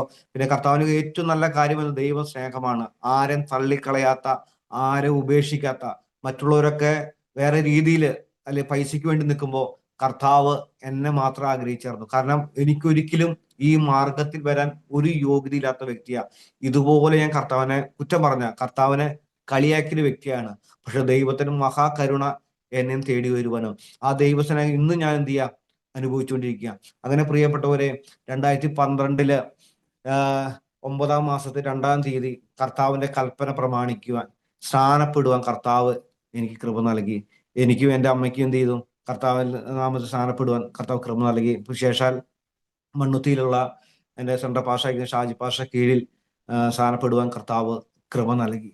പിന്നെ വേറൊരു കാര്യം എന്ന് പറഞ്ഞാൽ പ്രിയപ്പെട്ടവരെ, ഇത് കഴിഞ്ഞ് പ്രിയപ്പെട്ടവരെ, ആ പാപബോധവും തിന്മയൊക്കെ ദൈവം എന്നിൽ നിന്ന് ചെയ്തു തുടച്ചു കളയാൻ ഇടവന്നു. ഒരുവൻ ക്രിസ്തുവിലായാൽ പുതിയ സൃഷ്ടി എന്ന് പറയുന്ന പോലെ ദൈവം എന്ത് ചെയ്തു എന്നെ ആക്കി തീർന്നു. അതിന് ഏറ്റവും വലിയൊരു തെളിവുണ്ടായിരുന്നു പ്രിയപ്പെട്ടവരെ. ഞാൻ ഒരു ബൈക്ക് ലോൺ എടുത്തിട്ടുണ്ടായിരുന്നു. അത് ഈ കർത്താവിനെ അറിയുന്നതിന് മുമ്പ് 3 വർഷത്തെ ലോണാണ്. 1 വർഷം ഞാൻ അടച്ചു. 1 വർഷം അടച്ചിട്ട് പിന്നെയാണെങ്കിൽ ജോലി ഇല്ലാതെ എന്ത് ചെയ്ത് ആകെ മദ്യപാനം മൂലമൊക്കെ ആയി അടവൊക്കെ തെറ്റി ആകെ പ്രശ്നമായി. അത് കഴിഞ്ഞിട്ട് ലോൺ അടയ്ക്കാൻ പറ്റാതെ ഭയങ്കര പ്രശ്നങ്ങളായി. അത് ലോൺകാർ വിളിക്കുന്നു, പ്രശ്നം ഉണ്ടാക്കുന്നു, വണ്ടി എടുത്തുകൊണ്ട് പോകും. അപ്പൊ ഞാൻ തിരിച്ചെന്ത് ചെയ്യുക, അവരെന്നെ ചീത്ത വിളിക്കുന്നു. ഈ സമയത്ത് ഞാൻ രക്ഷിക്കപ്പെടാനായിട്ട് 1 മാസം മുമ്പ് ഇതിന്റെ ബൈക്കിന്റെ ഓഫീസിന്റെ ആൾക്കാർ വിളിച്ചിട്ട് പറഞ്ഞു, രാധാകൃഷ്ണ, നിങ്ങളുടെ ബൈക്ക് എവിടെ ഇരിക്കണേ, ഞങ്ങൾക്കത് എടുത്തുകൊണ്ട് പോകണം എന്ന് പറഞ്ഞു. അപ്പൊ ഞാൻ രക്ഷിക്കപ്പെട്ടില്ല, കർത്താവിനെ അറിഞ്ഞിട്ടില്ല. ഞാൻ പറഞ്ഞു, അവര് വീട്ടിൽ വന്നിട്ട് ഇങ്ങനെ പ്രശ്നമായി പറഞ്ഞു, എന്റെ അനുവാദം കൂടാതെ നിങ്ങൾക്ക് വണ്ടി എടുത്തോണ്ട് ഇത് എന്റെ നാടാന്നൊക്കെ പറഞ്ഞ് അവരെ കുറച്ച് ചീത്ത വിളിക്കുകയൊക്കെ ചെയ്തു. ലാസ്റ്റ് എന്ത് ചെയ്തു, അതും പോയി. അത് കഴിഞ്ഞിട്ട് 1 മാസം കഴിഞ്ഞിട്ട് എന്ത് ചെയ്യാ, എൻ്റെ അമ്മയുടെ ഫോണിലേക്ക് എന്ത് ചെയ്യാ ഈ ബാങ്കുകാർ വിളിച്ചു. എന്നിട്ട് പറഞ്ഞു, ഞാൻ ഇങ്ങനെ ICC ബാങ്കിലെ മാനേജരാണ്, ഞങ്ങൾക്ക് ഇതിന്റെ കേസ് കൊടുക്കാൻ പോകുന്നു പറഞ്ഞു. ആ സമയം ഞാൻ രക്ഷിക്കപ്പെട്ട സമയം, കർത്താവിന് അറിഞ്ഞ സമയമാണ്. അപ്പൊ ഞാൻ പറഞ്ഞു, സാറേ നിങ്ങൾ കേസൊന്നും കൊടുക്കണ്ട, ഞാൻ എന്ത് ചെയ്യാ, നിങ്ങളുടെ വണ്ടി എന്ത് ചെയ്യാ കൊണ്ടുവന്ന് തരിക എന്ന് പറഞ്ഞു. അങ്ങനെ പ്രിയപ്പെട്ടവരെ, ഞാൻ ആശിച്ച് മേടിച്ചൊരു വണ്ടിയാണ്, പക്ഷെ അടയ്ക്കാൻ പറ്റാത്തത് കൊണ്ട് തിരിച്ചു കൊടുക്കുകയാണ്. അപ്പൊ ഞാൻ അന്നത്തെ ഒരു രീതിയിൽ എന്ത് ചെയ്യാം, ഞാൻ വണ്ടിയെ കുളിപ്പിച്ച് കുട്ടപ്പനൊക്കെ ആക്കിയിട്ട് എന്ത് ചെയ്തു, ഞാൻ നേരെ ബാങ്കിലേക്ക് പോവുകയാണ്. ആ ബാങ്കിലേക്ക് പോകുന്ന സമയത്ത് ഞാൻ ഇങ്ങനെ പറയാണ്, ലോൺ അടയ്ക്കാൻ നിവൃത്തിയൊന്നുമില്ല, നിന്നെന്ത് ചെയ്യാ കൊടുത്തിട്ട് പോകുമെന്ന് വണ്ടിയോടൊക്കെ ഇങ്ങനെ പറഞ്ഞിട്ട് നേരെ ബാങ്കിലേക്ക്, ICC ബാങ്കാണ്, തൃശ്ശൂരുള്ള ഷൊർണൂർ റോട്ടിലുള്ള ബാങ്കാണ്. അവിടെ ചെന്ന് വണ്ടിയൊക്കെ താഴെ വെച്ചിട്ട് നേരെ ഞാൻ ബാങ്കിൽ ചെന്നു. ഞാൻ പറഞ്ഞു, എനിക്ക് മാനേജറെ ഒന്ന് കാണണം എന്ന് പറഞ്ഞു. എന്നിട്ട് മാനേജർ റൂമിലേക്ക് കയറിച്ചിട്ട് പറഞ്ഞു, സാറേ ഞാനാണ് അടവടയ്ക്കാത്ത ആള്, രാധാകൃഷ്ണൻ ആള്. അപ്പൊ ഞാൻ, സാറേ വണ്ടി ഞാൻ കൊണ്ടുവന്നിട്ടുണ്ട്, എനിക്ക് ഇനി തിരിച്ചടയ്ക്കാൻ പറ്റില്ല സാറേ എന്ന് പറഞ്ഞു. അപ്പൊ ആളെ നിങ്ങൾ നോക്കിയിട്ട് പറഞ്ഞു, എന്നോട് പറഞ്ഞു, മോന്റെ വണ്ടി ഞങ്ങൾക്ക് വേണ്ട, മോൻ തന്നെ എടുത്തു, പക്ഷെ എന്ത് ചെയ്യാ, 10-27,000 രൂപ അടയ്ക്കാണ്ട്, അത് അടയ്ക്കണം എന്ന് പറഞ്ഞു. ഞാൻ പറഞ്ഞു, സാറേ എനിക്ക് അടയ്ക്കാൻ ഒരു നിവൃത്തിയില്ല സാറേ, ഒരു നിവൃത്തി എനിക്ക് അടയ്ക്കാനില്ല, ഞാൻ ഇപ്പൊ ജോലിയിലാക്കി ഇരിക്കുന്ന സമയമാണ്, എനിക്ക് അങ്ങനെ സ്ഥിരമായിട്ടൊന്നും വരുമാനം ഇല്ല, അതുകൊണ്ട് അടയ്ക്കാൻ പറ്റില്ല, സാറ് തന്നെ ഈ വണ്ടി എടുത്തോളാൻ പറഞ്ഞു. ആളെന്നെ മുഖത്തേക്ക് നോക്കിയിട്ട് വീണ്ടും പറഞ്ഞു, ഇല്ല മോന് അടയ്ക്കാൻ പറ്റൂന്ന് എന്നോട് ആള് പറയാണ്. ഞാൻ പറഞ്ഞു, ഇല്ല സാറേ പറ്റില്ല എന്ന് പറഞ്ഞു. അപ്പൊ ആള് പറഞ്ഞു, മോന് മാസത്തില് 1000 രൂപ അടയ്ക്കാൻ പറ്റുമെന്ന് വെച്ചു എന്റെ അടുത്ത്. അതും നോക്കാം സാറേ എന്ന് പറഞ്ഞു. എന്നിട്ട് ദൈവത്തിന്റെ കൃപയായിട്ട് പ്രിയപ്പെട്ടവരെ, കർത്താവ് എന്ത് ചെയ്തില്ല, ദൈവത്തിന്റെ വചന ഹൃദയം നുറങ്ങിയവർക്ക് യഹോവ സമീപസ്ഥനാണ്. പ്രിയപ്പെട്ടവരെ, ആളെന്നോട് പറയാൻ അടയ്ക്കാൻ പറ്റുമെന്ന് പറഞ്ഞു. ഞാൻ തിരിച്ചെന്ത് ചെയ്യാം, ആളെ വാക്ക് കേട്ട് ബുക്കും പേപ്പറും തിരിച്ച് വീട്ടിൽ കൊണ്ടുവന്ന്.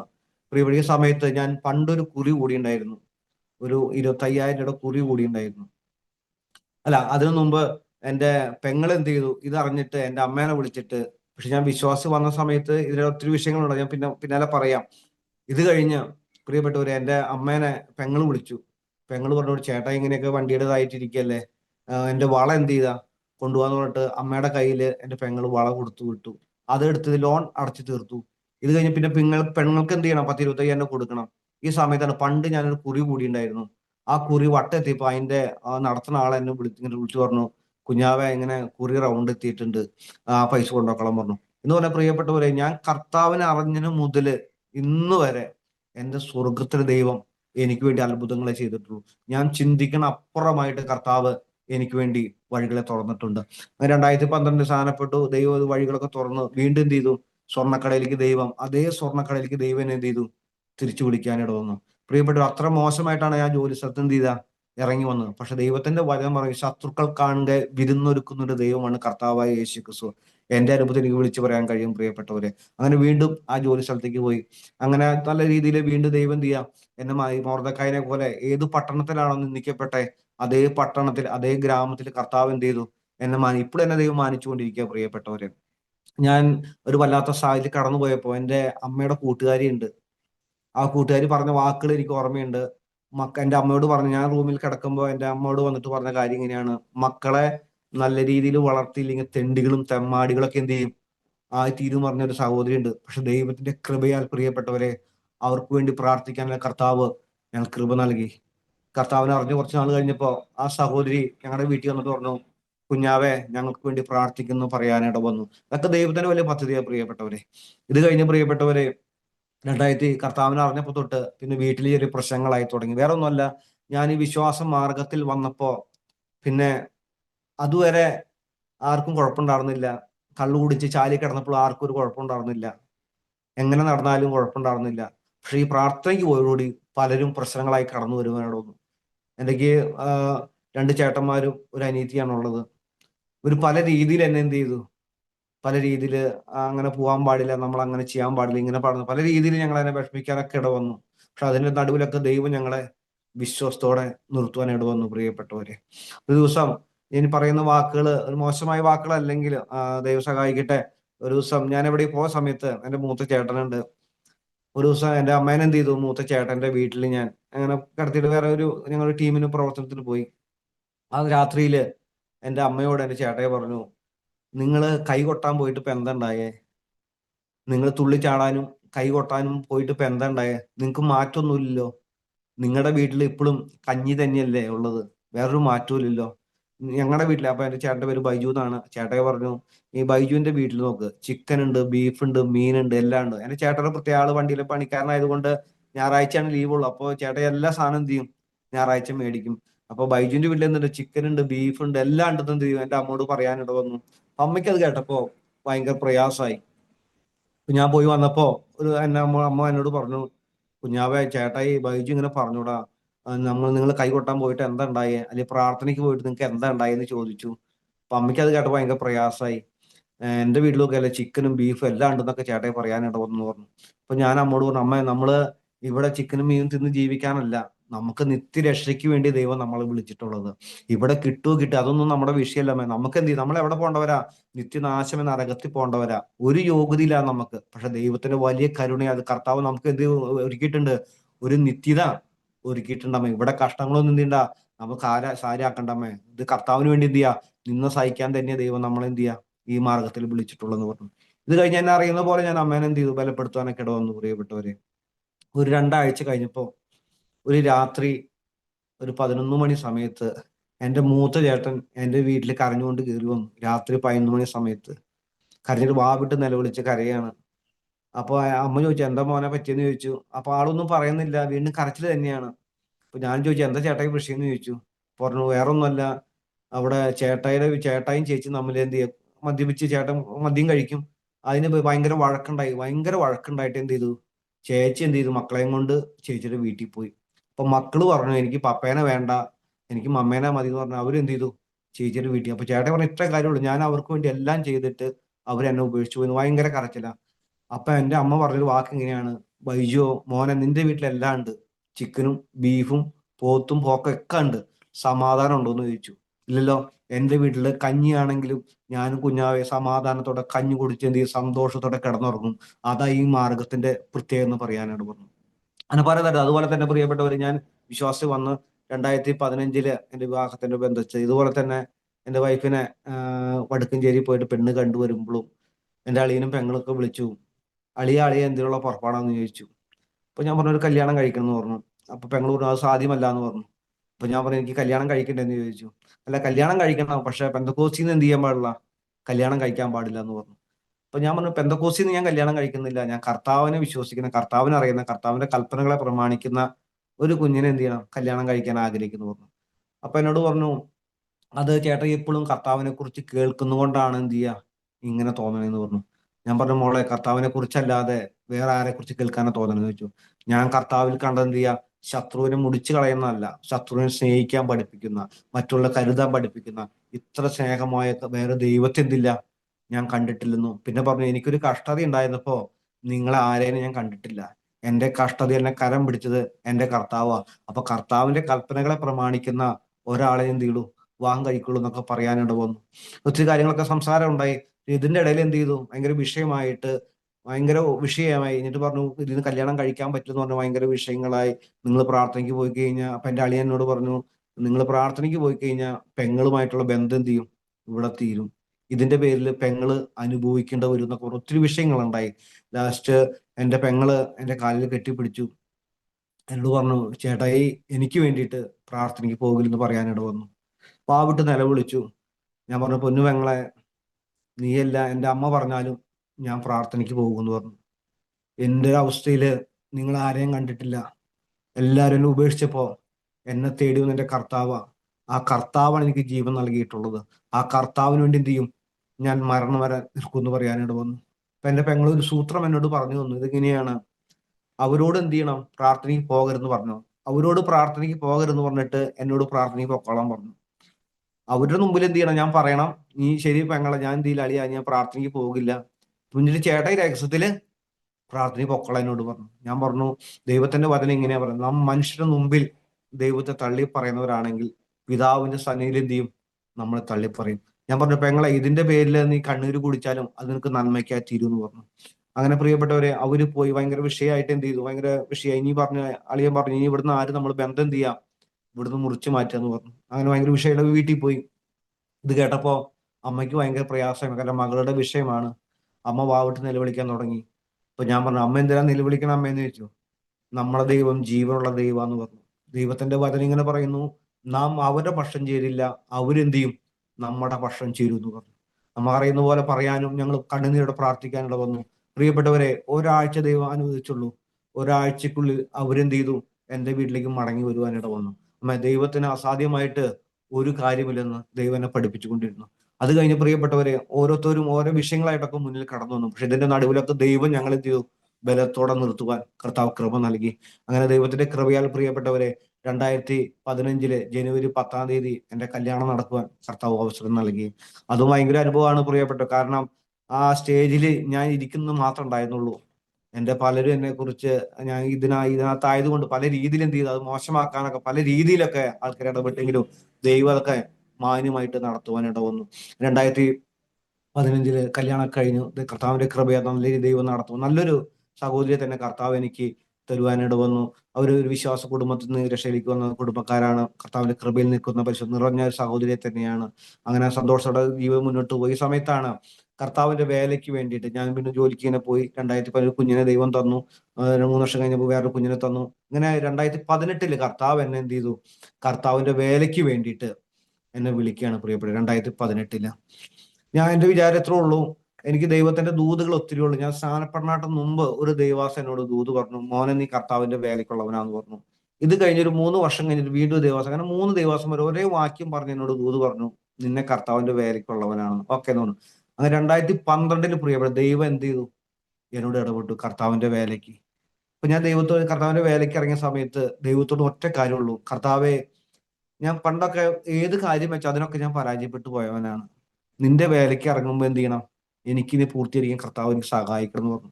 അപ്പൊ ഞാൻ പ്രിയപ്പെട്ടവർ, ഞാൻ ബൈബിൾ കോളേജിൽ പഠിക്കാൻ പോയി. 2 വർഷമാണ് പഠിത്തം. ഞാൻ മണ്ണുത്തിയുള്ള ഹാർവെസ്റ്റ് തിയോളജി കോളേജിലാണ് ബൈബിൾ കോളേജിൽ പഠിക്കുക. അവിടെ കർത്താവിന്റെ ദാസന്മാര് നല്ല ദൈവാസന്മാരാണ്. എന്നെ പരിചയപ്പെടുത്തിയ അഭിലാഷ് സാറൊക്കെ എന്റെ ദൈവവേദ അധ്യാപകനാണ്. നല്ല അനുഭവങ്ങളും സാക്ഷ്യങ്ങളുള്ള ദൈവദാസന്മാരാണ്. അതൊക്കെ എനിക്ക് ഭയങ്കര പ്രയോജനമായി. ഞാൻ ബൈബിൾ കോളേജിൽ പഠിക്കാൻ കടന്നുപോയി. കുറച്ച് കഴിഞ്ഞപ്പോൾ പ്രിയപ്പെട്ട വീട്ടില് സാമ്പത്തികമായിട്ടൊക്കെ എന്ത് ചെയ്തു, ചില ഞെരുക്കങ്ങളൊക്കെ കടന്നു വരുവാനിട വന്നു. ഒരു വല്ലാത്ത ഞെരുക്കത്തിലൂടെയൊക്കെ കടന്നു പോകാനിട വന്നു.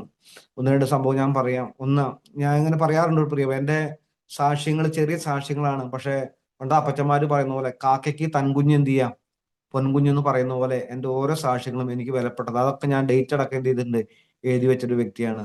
ഞാൻ ബൈബിൾ കോളേജിൽ പഠനം തുടങ്ങി.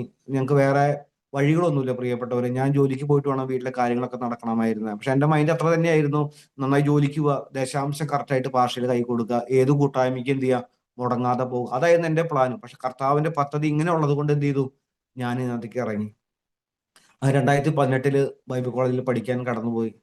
അപ്പോ ഇതിനകത്തേക്ക് ഇറങ്ങിയ ഒത്തിരി പ്രതിസന്ധികളൊക്കെ നേരിടുവാനിട വന്നു. ഒരു ദിവസം വീട്ടില് റേഷൻ അരിയായിരുന്നു. അന്ന് വെള്ളരിയാണ് എല്ലാവരും കഴിക്കുക. അപ്പൊ ആ വെള്ളരി കഴിഞ്ഞു. പിന്നുള്ളത് ഒരു പുഴുക്കല്ലരി ചുവന്ന അരിയാണ്. അത് ആരും കഴിക്കില്ല. അപ്പൊ അത് എടുത്തു വെച്ചിരിക്കുകയായിരുന്നു. അപ്പൊ ഈ വെള്ളരി കഴിഞ്ഞു. വേറെ ആരോടും ചോദിക്കാനുള്ള മനസ്സ് നമുക്കില്ല. സഹായം ചോദിക്കാനൊരു മനസ്സില്ലാത്ത ആളായതുകൊണ്ട് ഞാൻ എന്ത് ചെയ്തില്ല, ആരോടും ഉണ്ടാനും പോയില്ല. അപ്പൊ എന്ത് ചെയ്തു, അപ്പൊ മൂത്ത മകളുണ്ട്.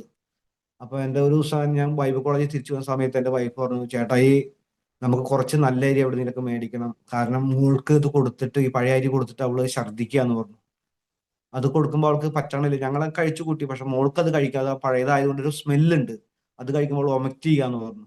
അപ്പൊ എവിടെന്നെങ്കിലും എന്ത് ചെയ്യണം, കുറച്ച് അരി മേടിക്കണം എന്ന് പറഞ്ഞു. അപ്പൊ പ്രിയപ്പെട്ടവർ, എന്റെ പാസ്റ്ററോട് പറഞ്ഞ ഒരു ചാക്ക് അരി ആ ദൈവാസന്റെ വീട്ടിൽ ഇറക്കി തരും. പക്ഷെ ഞാൻ ആരോടും പറയാൻ പോയില്ല. ഒരു ദിവസം എന്ത് ചെയ്തു, അപ്പൊ ഞാൻ കർത്താവിനോട് പ്രാർത്ഥിച്ചു, കർത്താവ് എന്തൊരു വഴി. അപ്പൊ ഞങ്ങൾ വെറുതെ ഇങ്ങനെ ചെപ്പിലൊക്കെ തപ്പി പിടിച്ച് നോക്കാനായിട്ട് കുറച്ച് 40 രൂപ ഇരിക്കണ്ടായിരുന്നു, ഒരു 40 രൂപ. ഞാൻ 40 രൂപ നേരെ കടയിലേക്ക് പോയി. ഞങ്ങളുടെ വീടിൻ്റെ അടുത്ത് കടയുണ്ട്. അപ്പൊ 1 കിലോ ഈ 38 രൂപ 1 കിലോ അരിക്ക്, നല്ല അരിക്ക്. ഞാൻ അവിടെ കടയിൽ പോയിട്ട് കടക്കാരനോട് പറഞ്ഞു 1 കിലോ അരി വേണമെന്ന് പറഞ്ഞു. അപ്പൊ ആള് പറഞ്ഞു, എന്തിനാ മോനെ 1 കിലോ അരി എന്തിനാന്ന് ചോദിച്ചു. അപ്പൊ എനിക്ക് ദൈവം തന്നൊരു ബുദ്ധി ഇങ്ങനെയാണ്. ഞാൻ പറഞ്ഞു, വീട്ടിലിരിക്കണ പെണ്ണുങ്ങൾക്ക് വേറെ വല്ല പണി വേണ്ടേ, എന്തോ യൂട്യൂബിൽ എന്തോ കണ്ടിട്ട് ഡിഷ് ഉണ്ടാക്കാനാന്ന് പറയാൻ ഇട വന്നു. ദൈവത്തിന്റെ പദം എങ്ങനെയല്ലോ, ഒന്നുമില്ല എല്ലാം ഉള്ളവനെ പോലെ ദൈവം നടത്തും. പിന്നെ ദൈവത്തിന്റെ പ്രത്യേക ദൈവദാസന്മാരുടെ മക്കളല്ലേ മക്കൾ ഞാൻ കണ്ടേക്കണത് പ്രിയപ്പെട്ടവരെ. പണ്ടൊക്കെ ഞാൻ പറയാറുണ്ട്, നമ്മുടെ വീടിന്റെ ഒരു ഒത്തിരി ദേവാസന്മാരുണ്ട്. അവരുടെ മുഖം കണ്ട ഒരു ദൈവ തേജസ് ഉണ്ട്.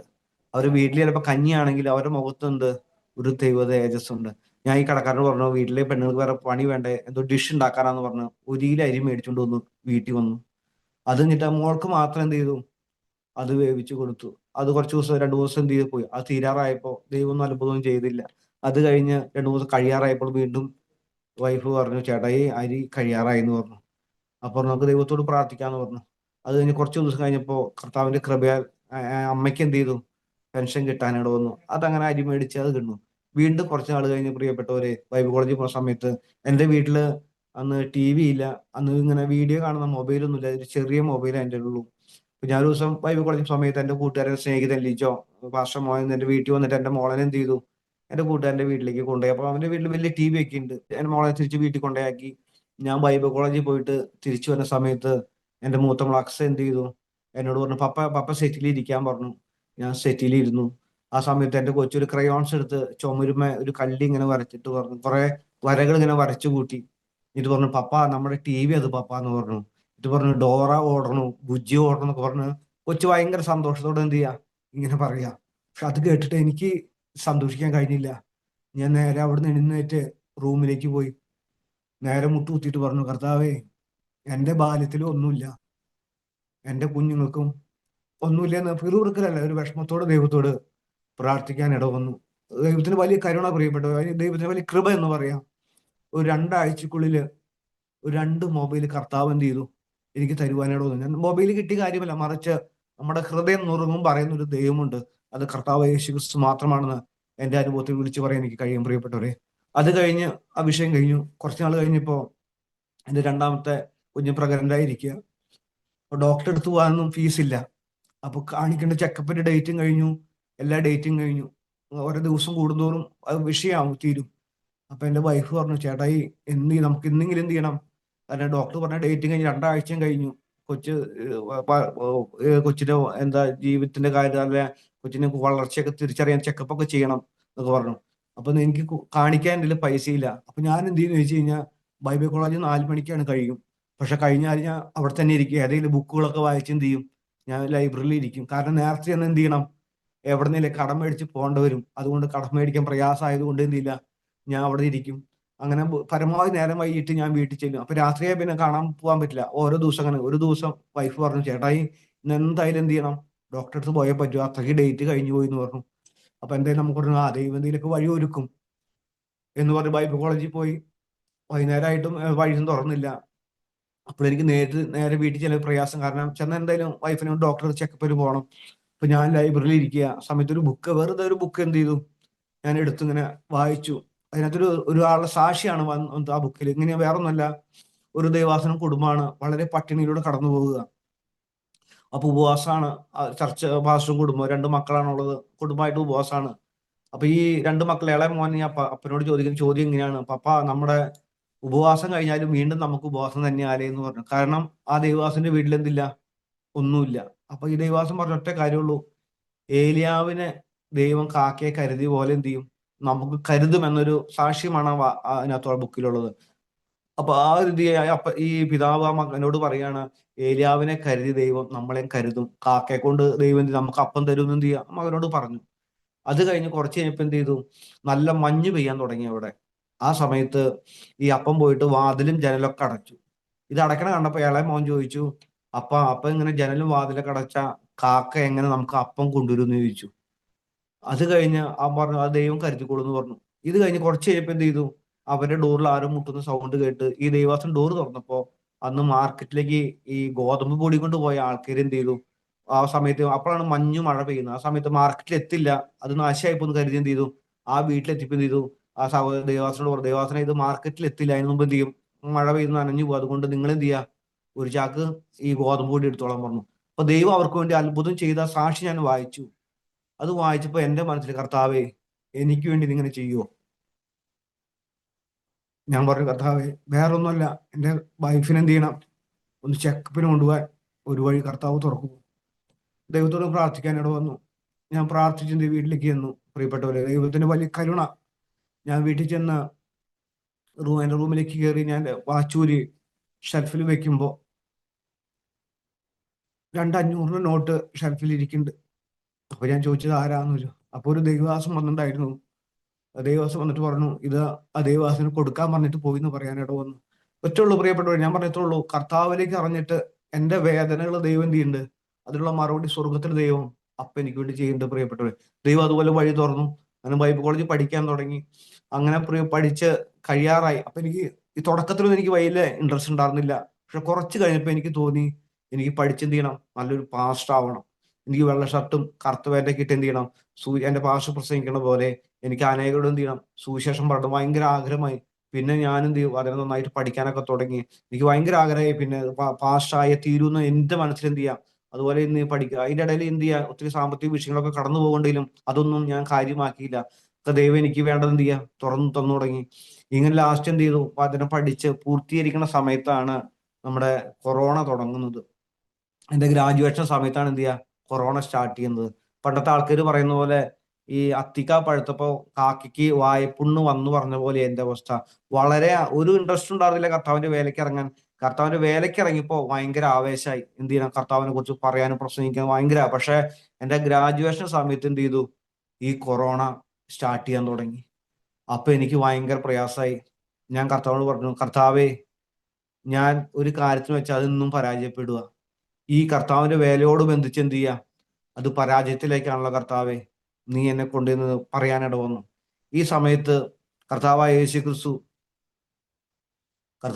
ക്രിസ്തു എന്നോട് പറഞ്ഞു, ഇത്രേ ഉള്ളൂ, നീ എന്ത് ചെയ്യാം, ഒരു 21 ദിവസം ഉപവസിക്കാൻ എന്ത് ചെയ്തു, എന്നോട് പറയാനിട വന്നു. 21 ദിവസം ഉപവസിക്കാൻ എന്നോട് പറഞ്ഞു. കർത്താവിന്റെ കൃപയിലെ പ്രിയപ്പെട്ടവരെ, ഞാൻ ഉപവസിക്കാൻ ഇട വന്നു. ആ ഉപവാസത്തിനിടെ ദൈവം എനിക്ക് നെന്മാറ എന്ന ദേശത്ത് ഒരു വിഷൻ തന്നു. അവിടെ പോയി എന്ത് ചെയ്യണം, നീ പ്രാർത്ഥിക്കണമെന്ന് നിയോഗം കർത്താവ് എനിക്ക് തരുവാനിട വന്നു. അങ്ങനെ ഞാൻ എന്ത് ചെയ്തു, ഒരു ദിവസം രാവിലെ, എന്റെ ബൈക്കുണ്ട്, പഴയ ബൈക്കാണ്. ആ ബൈക്കിന് ഒത്തിരി പ്രത്യേകതയുണ്ട്. അതിന് പെട്രോൾ ഉണ്ടെങ്കിലൊന്നും ഷാർട്ടാവില്ല.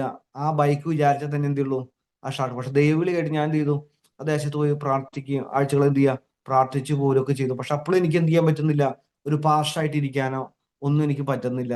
അപ്പൊ ഞാൻ വീണ്ടും കർത്താവിനോട് പ്രാർത്ഥിച്ചു, കർത്താവേ എനിക്കിത് പോരെ, കർത്താവേ എനിക്ക് എന്ത് ചെയ്യണം, ഒരു പാസ്റ്റർ ആവണം. ദൈവത്തോട് ഞാൻ ആത്മാർത്ഥമായിട്ട് എന്ത് ചെയ്യാൻ, ദൈവത്തോട് പ്രാർത്ഥിക്കാൻ ഇട വന്നു. പ്രിയപ്പെട്ടവരെ, ദൈവത്തിന്റെ വചനം ഇങ്ങനെ, തന്റെ ഭക്തന്മാരുടെ നല്ല ആഗ്രഹങ്ങളെ ദൈവം എന്ത് ചെയ്യും, സാധിപ്പിക്കുന്ന.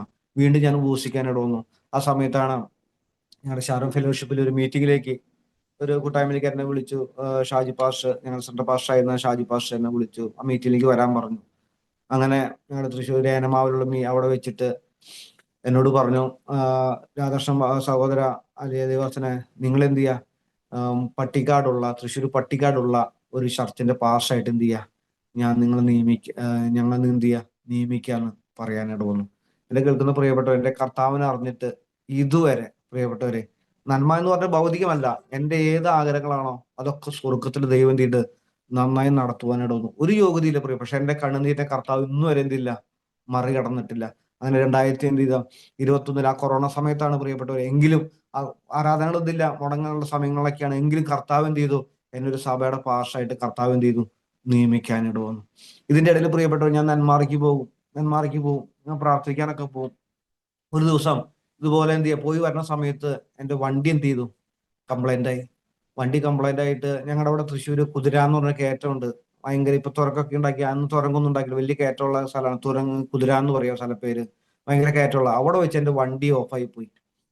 ആ വണ്ടി ഓഫായി പോയിട്ട് എത്ര ചവിട്ടിയിട്ട് എന്ത് ചെയ്യില്ല, ഷാർട്ട് ആവുന്നില്ല. ഞാൻ പറഞ്ഞില്ലേ, വണ്ടിയിൽ പെട്രോളിനായിട്ടും കാര്യമില്ല, വണ്ടിക്ക് വിചാരിക്കണം ഷാർട്ട് ആവണം. അങ്ങനെ ഒത്തിരി ചവിട്ടിയിട്ട് വണ്ടി ഷാർട്ട് ആവണില്ല. കുറെ മുകളിലേക്ക് ഉരുട്ടി താഴ്ത്തു ഉരുട്ടി വണ്ടി ഷാർട്ട് ആവണില്ല. ഭയങ്കര പ്രയാസപ്പെട്ടിരിക്കും. കാരണം രാവിലെ തൊട്ട് വൈകുന്നേരം വരെ ഞാൻ ആ ദേശത്ത് പോയി കറങ്ങി പ്രാർത്ഥിച്ചു വന്ന വ്യക്തി, ഭക്ഷണമൊന്നും കഴിച്ചിട്ടില്ല. ഭയങ്കര പ്രയാസം വന്ന് നിൽക്ക് ഷാർട്ട് ആവണില്ല. അത് കഴിഞ്ഞ് ഷാർട്ടാക്കി ലാസ്റ്റ് ഷാർട്ട് ആവാൻ ഭയങ്കര വിഷമിച്ച് നിൽക്കുന്ന സമയത്ത് ഒരു നല്ലൊരു ബൈക്ക് എന്ത് ചെയ്തു, അങ്ങോട്ട് പോകാനിട വന്നു. അത് കണ്ടപ്പോൾ എനിക്ക് പെട്ടെന്ന് എന്ത് ചെയ്തു, പ്രയാസം വന്നു. ഞാൻ കർത്താവിനോട്, കർത്താവേ, നിന്റെ വേലയ്ക്ക് ഇറങ്ങിയിട്ടും ഇത് തന്നെയാണോ എന്നൊക്കെ എന്ത് ചെയ്തു, ഒരു അനാഥത്തിൽ കടന്നു പോകാനിട വന്നു. ഈ സമയത്ത് പ്രിയപ്പെട്ടവരെ, ഞാൻ കരയാൻ, ദൈവം എന്നെ കരയാനിട വന്നു. ഇത് കഴിഞ്ഞ് ഞാൻ വീട്ടിൽ പോയി അങ്ങനെയൊക്കെ ഒരുവിധം ഷാർട്ടാക്കി വീട്ടിൽ ചെന്നു. പിറ്റേ ദിവസം ഒരു ദേവാസൻ എന്നെ വിളിച്ചു. കർത്താവിന്റെ ദാസനെ എവിടെയെന്ന് ചോദിച്ചു. ഞാൻ വീട്ടിലുണ്ട്, ദേവസന തൃശ്ശൂർ വരെ വരാൻ പറ്റുമെന്ന് ചോദിച്ചു. ആ വരാന്ന് പറഞ്ഞു. നേരെ ആ ദേവാസനം വിളിച്ച ഇന്ന സ്ഥലത്തൊരു ഷോറൂം ഉണ്ട്, ബൈക്കിന്റെ ഷോറൂം ഉണ്ട്, അവിടേക്ക് എല്ലാം പറഞ്ഞു. ഞാൻ അവിടേക്ക് ചെന്നു. അവിടെ ബൈക്കിന്റെ ഷോറൂമിലേക്ക് കയറി ചെന്നിട്ട് ഒരു ബൈക്കൊക്കെ നോക്കിയിട്ട് നല്ല ബൈക്ക് കണ്ടപ്പോൾ ഇത് എങ്ങനെയുണ്ടെന്ന് ചോദിച്ചു. ഞാൻ പറഞ്ഞു, നല്ല ബൈക്കാ ദേവാസനെ. അപ്പൊ അവിടുത്തെ സെയിൽസ്മാൻ പറഞ്ഞു, ആ നല്ലതാന്ന് പറഞ്ഞു. അപ്പൊ ആ പാസ്റ്റർ പറഞ്ഞു, ദേവാസനെ, ഈ ബൈക്ക് എനിക്ക് മേടിച്ചു തരാന്ന് പറഞ്ഞു. അപ്പൊ ഞാൻ പറഞ്ഞു, പൊന്നു ദേവാസനെ, എനിക്ക് ബൈക്കിന്റെ ആവശ്യമൊന്നുമില്ല, ദൈവകൃപയാൽ എനിക്കൊരു ബൈക്ക് ഉണ്ട്, അത് ഷാർട്ടാവാൻ ഇച്ചിരി പ്രയാസമുള്ളൂ, വേറൊരു കുഴപ്പമില്ല എന്ന് പറഞ്ഞു. അപ്പൊ ആ ദേവാസൻ പറഞ്ഞ വാക്ക് ഇങ്ങനെയാണ്, ഇന്നലെ ഉച്ചയ്ക്ക് ദൈവത്തിന്റെ ആത്മാവ് എന്നോട് സംസാരിച്ചു എന്ന് പറഞ്ഞു. എന്ത് ചെയ്യണം, എനിക്കൊരു ബൈക്ക് മേടിച്ചു കൊടുക്കണം എന്ന് പറയാം. പക്ഷെ ഞാൻ പറഞ്ഞു, ദേവാസന, ഇപ്പൊ മീറ്റിംഗ് ഇല്ല, ഒന്നുമില്ലാത്ത സമയത്ത് ചെയ്യണ്ടെന്ന് പറഞ്ഞു. അപ്പൊ ആ ദേവാസൻ പറഞ്ഞ ഒറ്റ കാര്യമുള്ളൂ, ഇല്ല, എന്നോട് ദൈവാത്മാവ് എന്ത് ചെയ്തു, പറയാൻ ഇടവന്നു എന്ന് പറഞ്ഞു. അങ്ങനെ ആ ദൈവം എന്ത് ചെയ്തു, വഴി തുറന്നു. ഇത് കഴിഞ്ഞ് പ്രിയപ്പെട്ടവരെ, വീണ്ടും വീട്ടിൽ സാമ്പത്തികമായിട്ട് വളരെ വളരെ ഞെരുക്കെന്ന് പറഞ്ഞു കഴിഞ്ഞാൽ എന്റെ ദാരിദ്ര്യം പറയുന്നല്ല, പക്ഷെ ഇപ്പൊ ദൈവം അതൊക്കെ മാറ്റിയിട്ട് പറയും, സകല അവസ്ഥകൾ ദൈവം എന്ത് ചെയ്തു, എനിക്ക് മാറ്റുവാൻ ഇടവന്നു. അന്ന് പ്രിയപ്പെട്ടവര് ഭയങ്കര ഇതുപോലെ ഞെരുക്കത്തിന് അരിയില്ലാത്ത ഭയങ്കര സാമ്പത്തിക ഞെരുക്ക. ഒരു രാത്രിയില് എനിക്ക് കിടന്നിട്ട് ഉറക്കം പറ്റുന്നില്ല. എന്റെ വൈഫുണ്ട്, എന്റെ കുഞ്ഞുങ്ങളുണ്ട്, വൈഫ് അവിടെ കിടക്കുക, എന്റെ കണ്ണിൽ കൂടെ എന്ത് ചെയ്യും, ഇങ്ങനെ വെള്ളം അങ്ങനെ വരിക. ഞാൻ കർത്താവിനോട് പറഞ്ഞു, കർത്താവേ, ഞാൻ ഒരു ഗതി പരഗതിയാ നിന്റെ അടുത്ത് വന്നത്, വീണ്ടും നിന്റെ സന്നിധിയിൽ വന്നിട്ട് ഇത് തന്നെയാണോ എന്റെ അവസാനം, ഞാൻ ദൈവത്തോട് പ്രാർത്ഥിക്കാനിട വന്നു. പെട്ടെന്ന് പ്രിയപ്പെട്ടവരെ, ദൈവത്തിന്റെ ആത്മാവ് എന്നോട് സംസാരിച്ച പദം എങ്ങനെയാണ്, രാധാകൃഷ്ണ, നീ ജാതി ആയിരുന്നപ്പോ എത്ര കഷ്ടം അനുഭവിച്ചു എന്ന് എനിക്കറിയണ്ട. ഞാൻ എന്നോട് ഒറ്റ ചോദിച്ചുള്ളൂ, നീ എന്റെ സനി നിൽക്കുമോ എന്നൊരു ചോദ്യം ദൈവാത്മാവ് എന്നോട് ചോദിക്കാനിട വന്നു.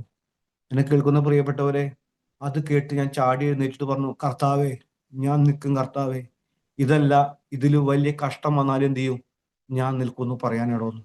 എന്നെ കേൾക്കുന്ന പ്രിയപ്പെട്ട, ദൈവത്തിന്റെ വചനം പറഞ്ഞു, അനേക കഷ്ടങ്ങളിലൂടെ അല്ലാതെ ദൈവരാജ്യത്തിൽ എന്ത് ചെയ്യാൻ പറ്റില്ല, കടക്കാൻ കഴിയില്ല. ഈ കർത്താവിനെ കണ്ടത് പ്രിയപ്പെട്ടവരെ ഒരു മുഖാന്തരങ്ങളായിരിക്കാം, അത്ഭുത സൗഖ്യങ്ങളും വിടുതലും ഒക്കെ ആയിരിക്കാം, പക്ഷെ അതിനപ്പുറം എന്ത് ചെയ്യണം, ദൈവരാജ്യത്തിൽ കടക്കണമെങ്കിൽ എന്ത് ചെയ്യണം, കഷ്ടങ്ങളിലൂടെ അല്ലാതെ എന്തില്ല, കടക്കാൻ കഴിയില്ലെന്ന് ദൈവവചനത്തിലൂടെ ഈ പരിശുദ്ധാത്മാവ് എന്ത് ചെയ്തു, എന്നെ പഠിപ്പിക്കാൻ ഇട വന്നു. ഇന്ന് വരെ പ്രിയപ്പെട്ടവർ ഒത്തിരി പ്രതിസന്ധികളിൽ കടന്നു പോകാൻ ഇട വന്നിട്ടുണ്ട്, പക്ഷെ അതിന്റെ നടുവിലൊക്കെ കർത്താവ് എന്ത് ചെയ്താ, ഇന്നോളം എന്നെ എന്ത് ചെയ്ത് നിലനിർത്തുന്നുണ്ട്. പ്രിയപ്പെട്ട, ഇന്നോളം കർത്താവിന് വേണ്ടി എന്ത് ചെയ്യാ, ഇന്ന് അനേക ഇടങ്ങളിൽ പ്രിയപ്പെട്ട, ഞാൻ ഇതിനെ എതിർത്ത വ്യക്തിയാ,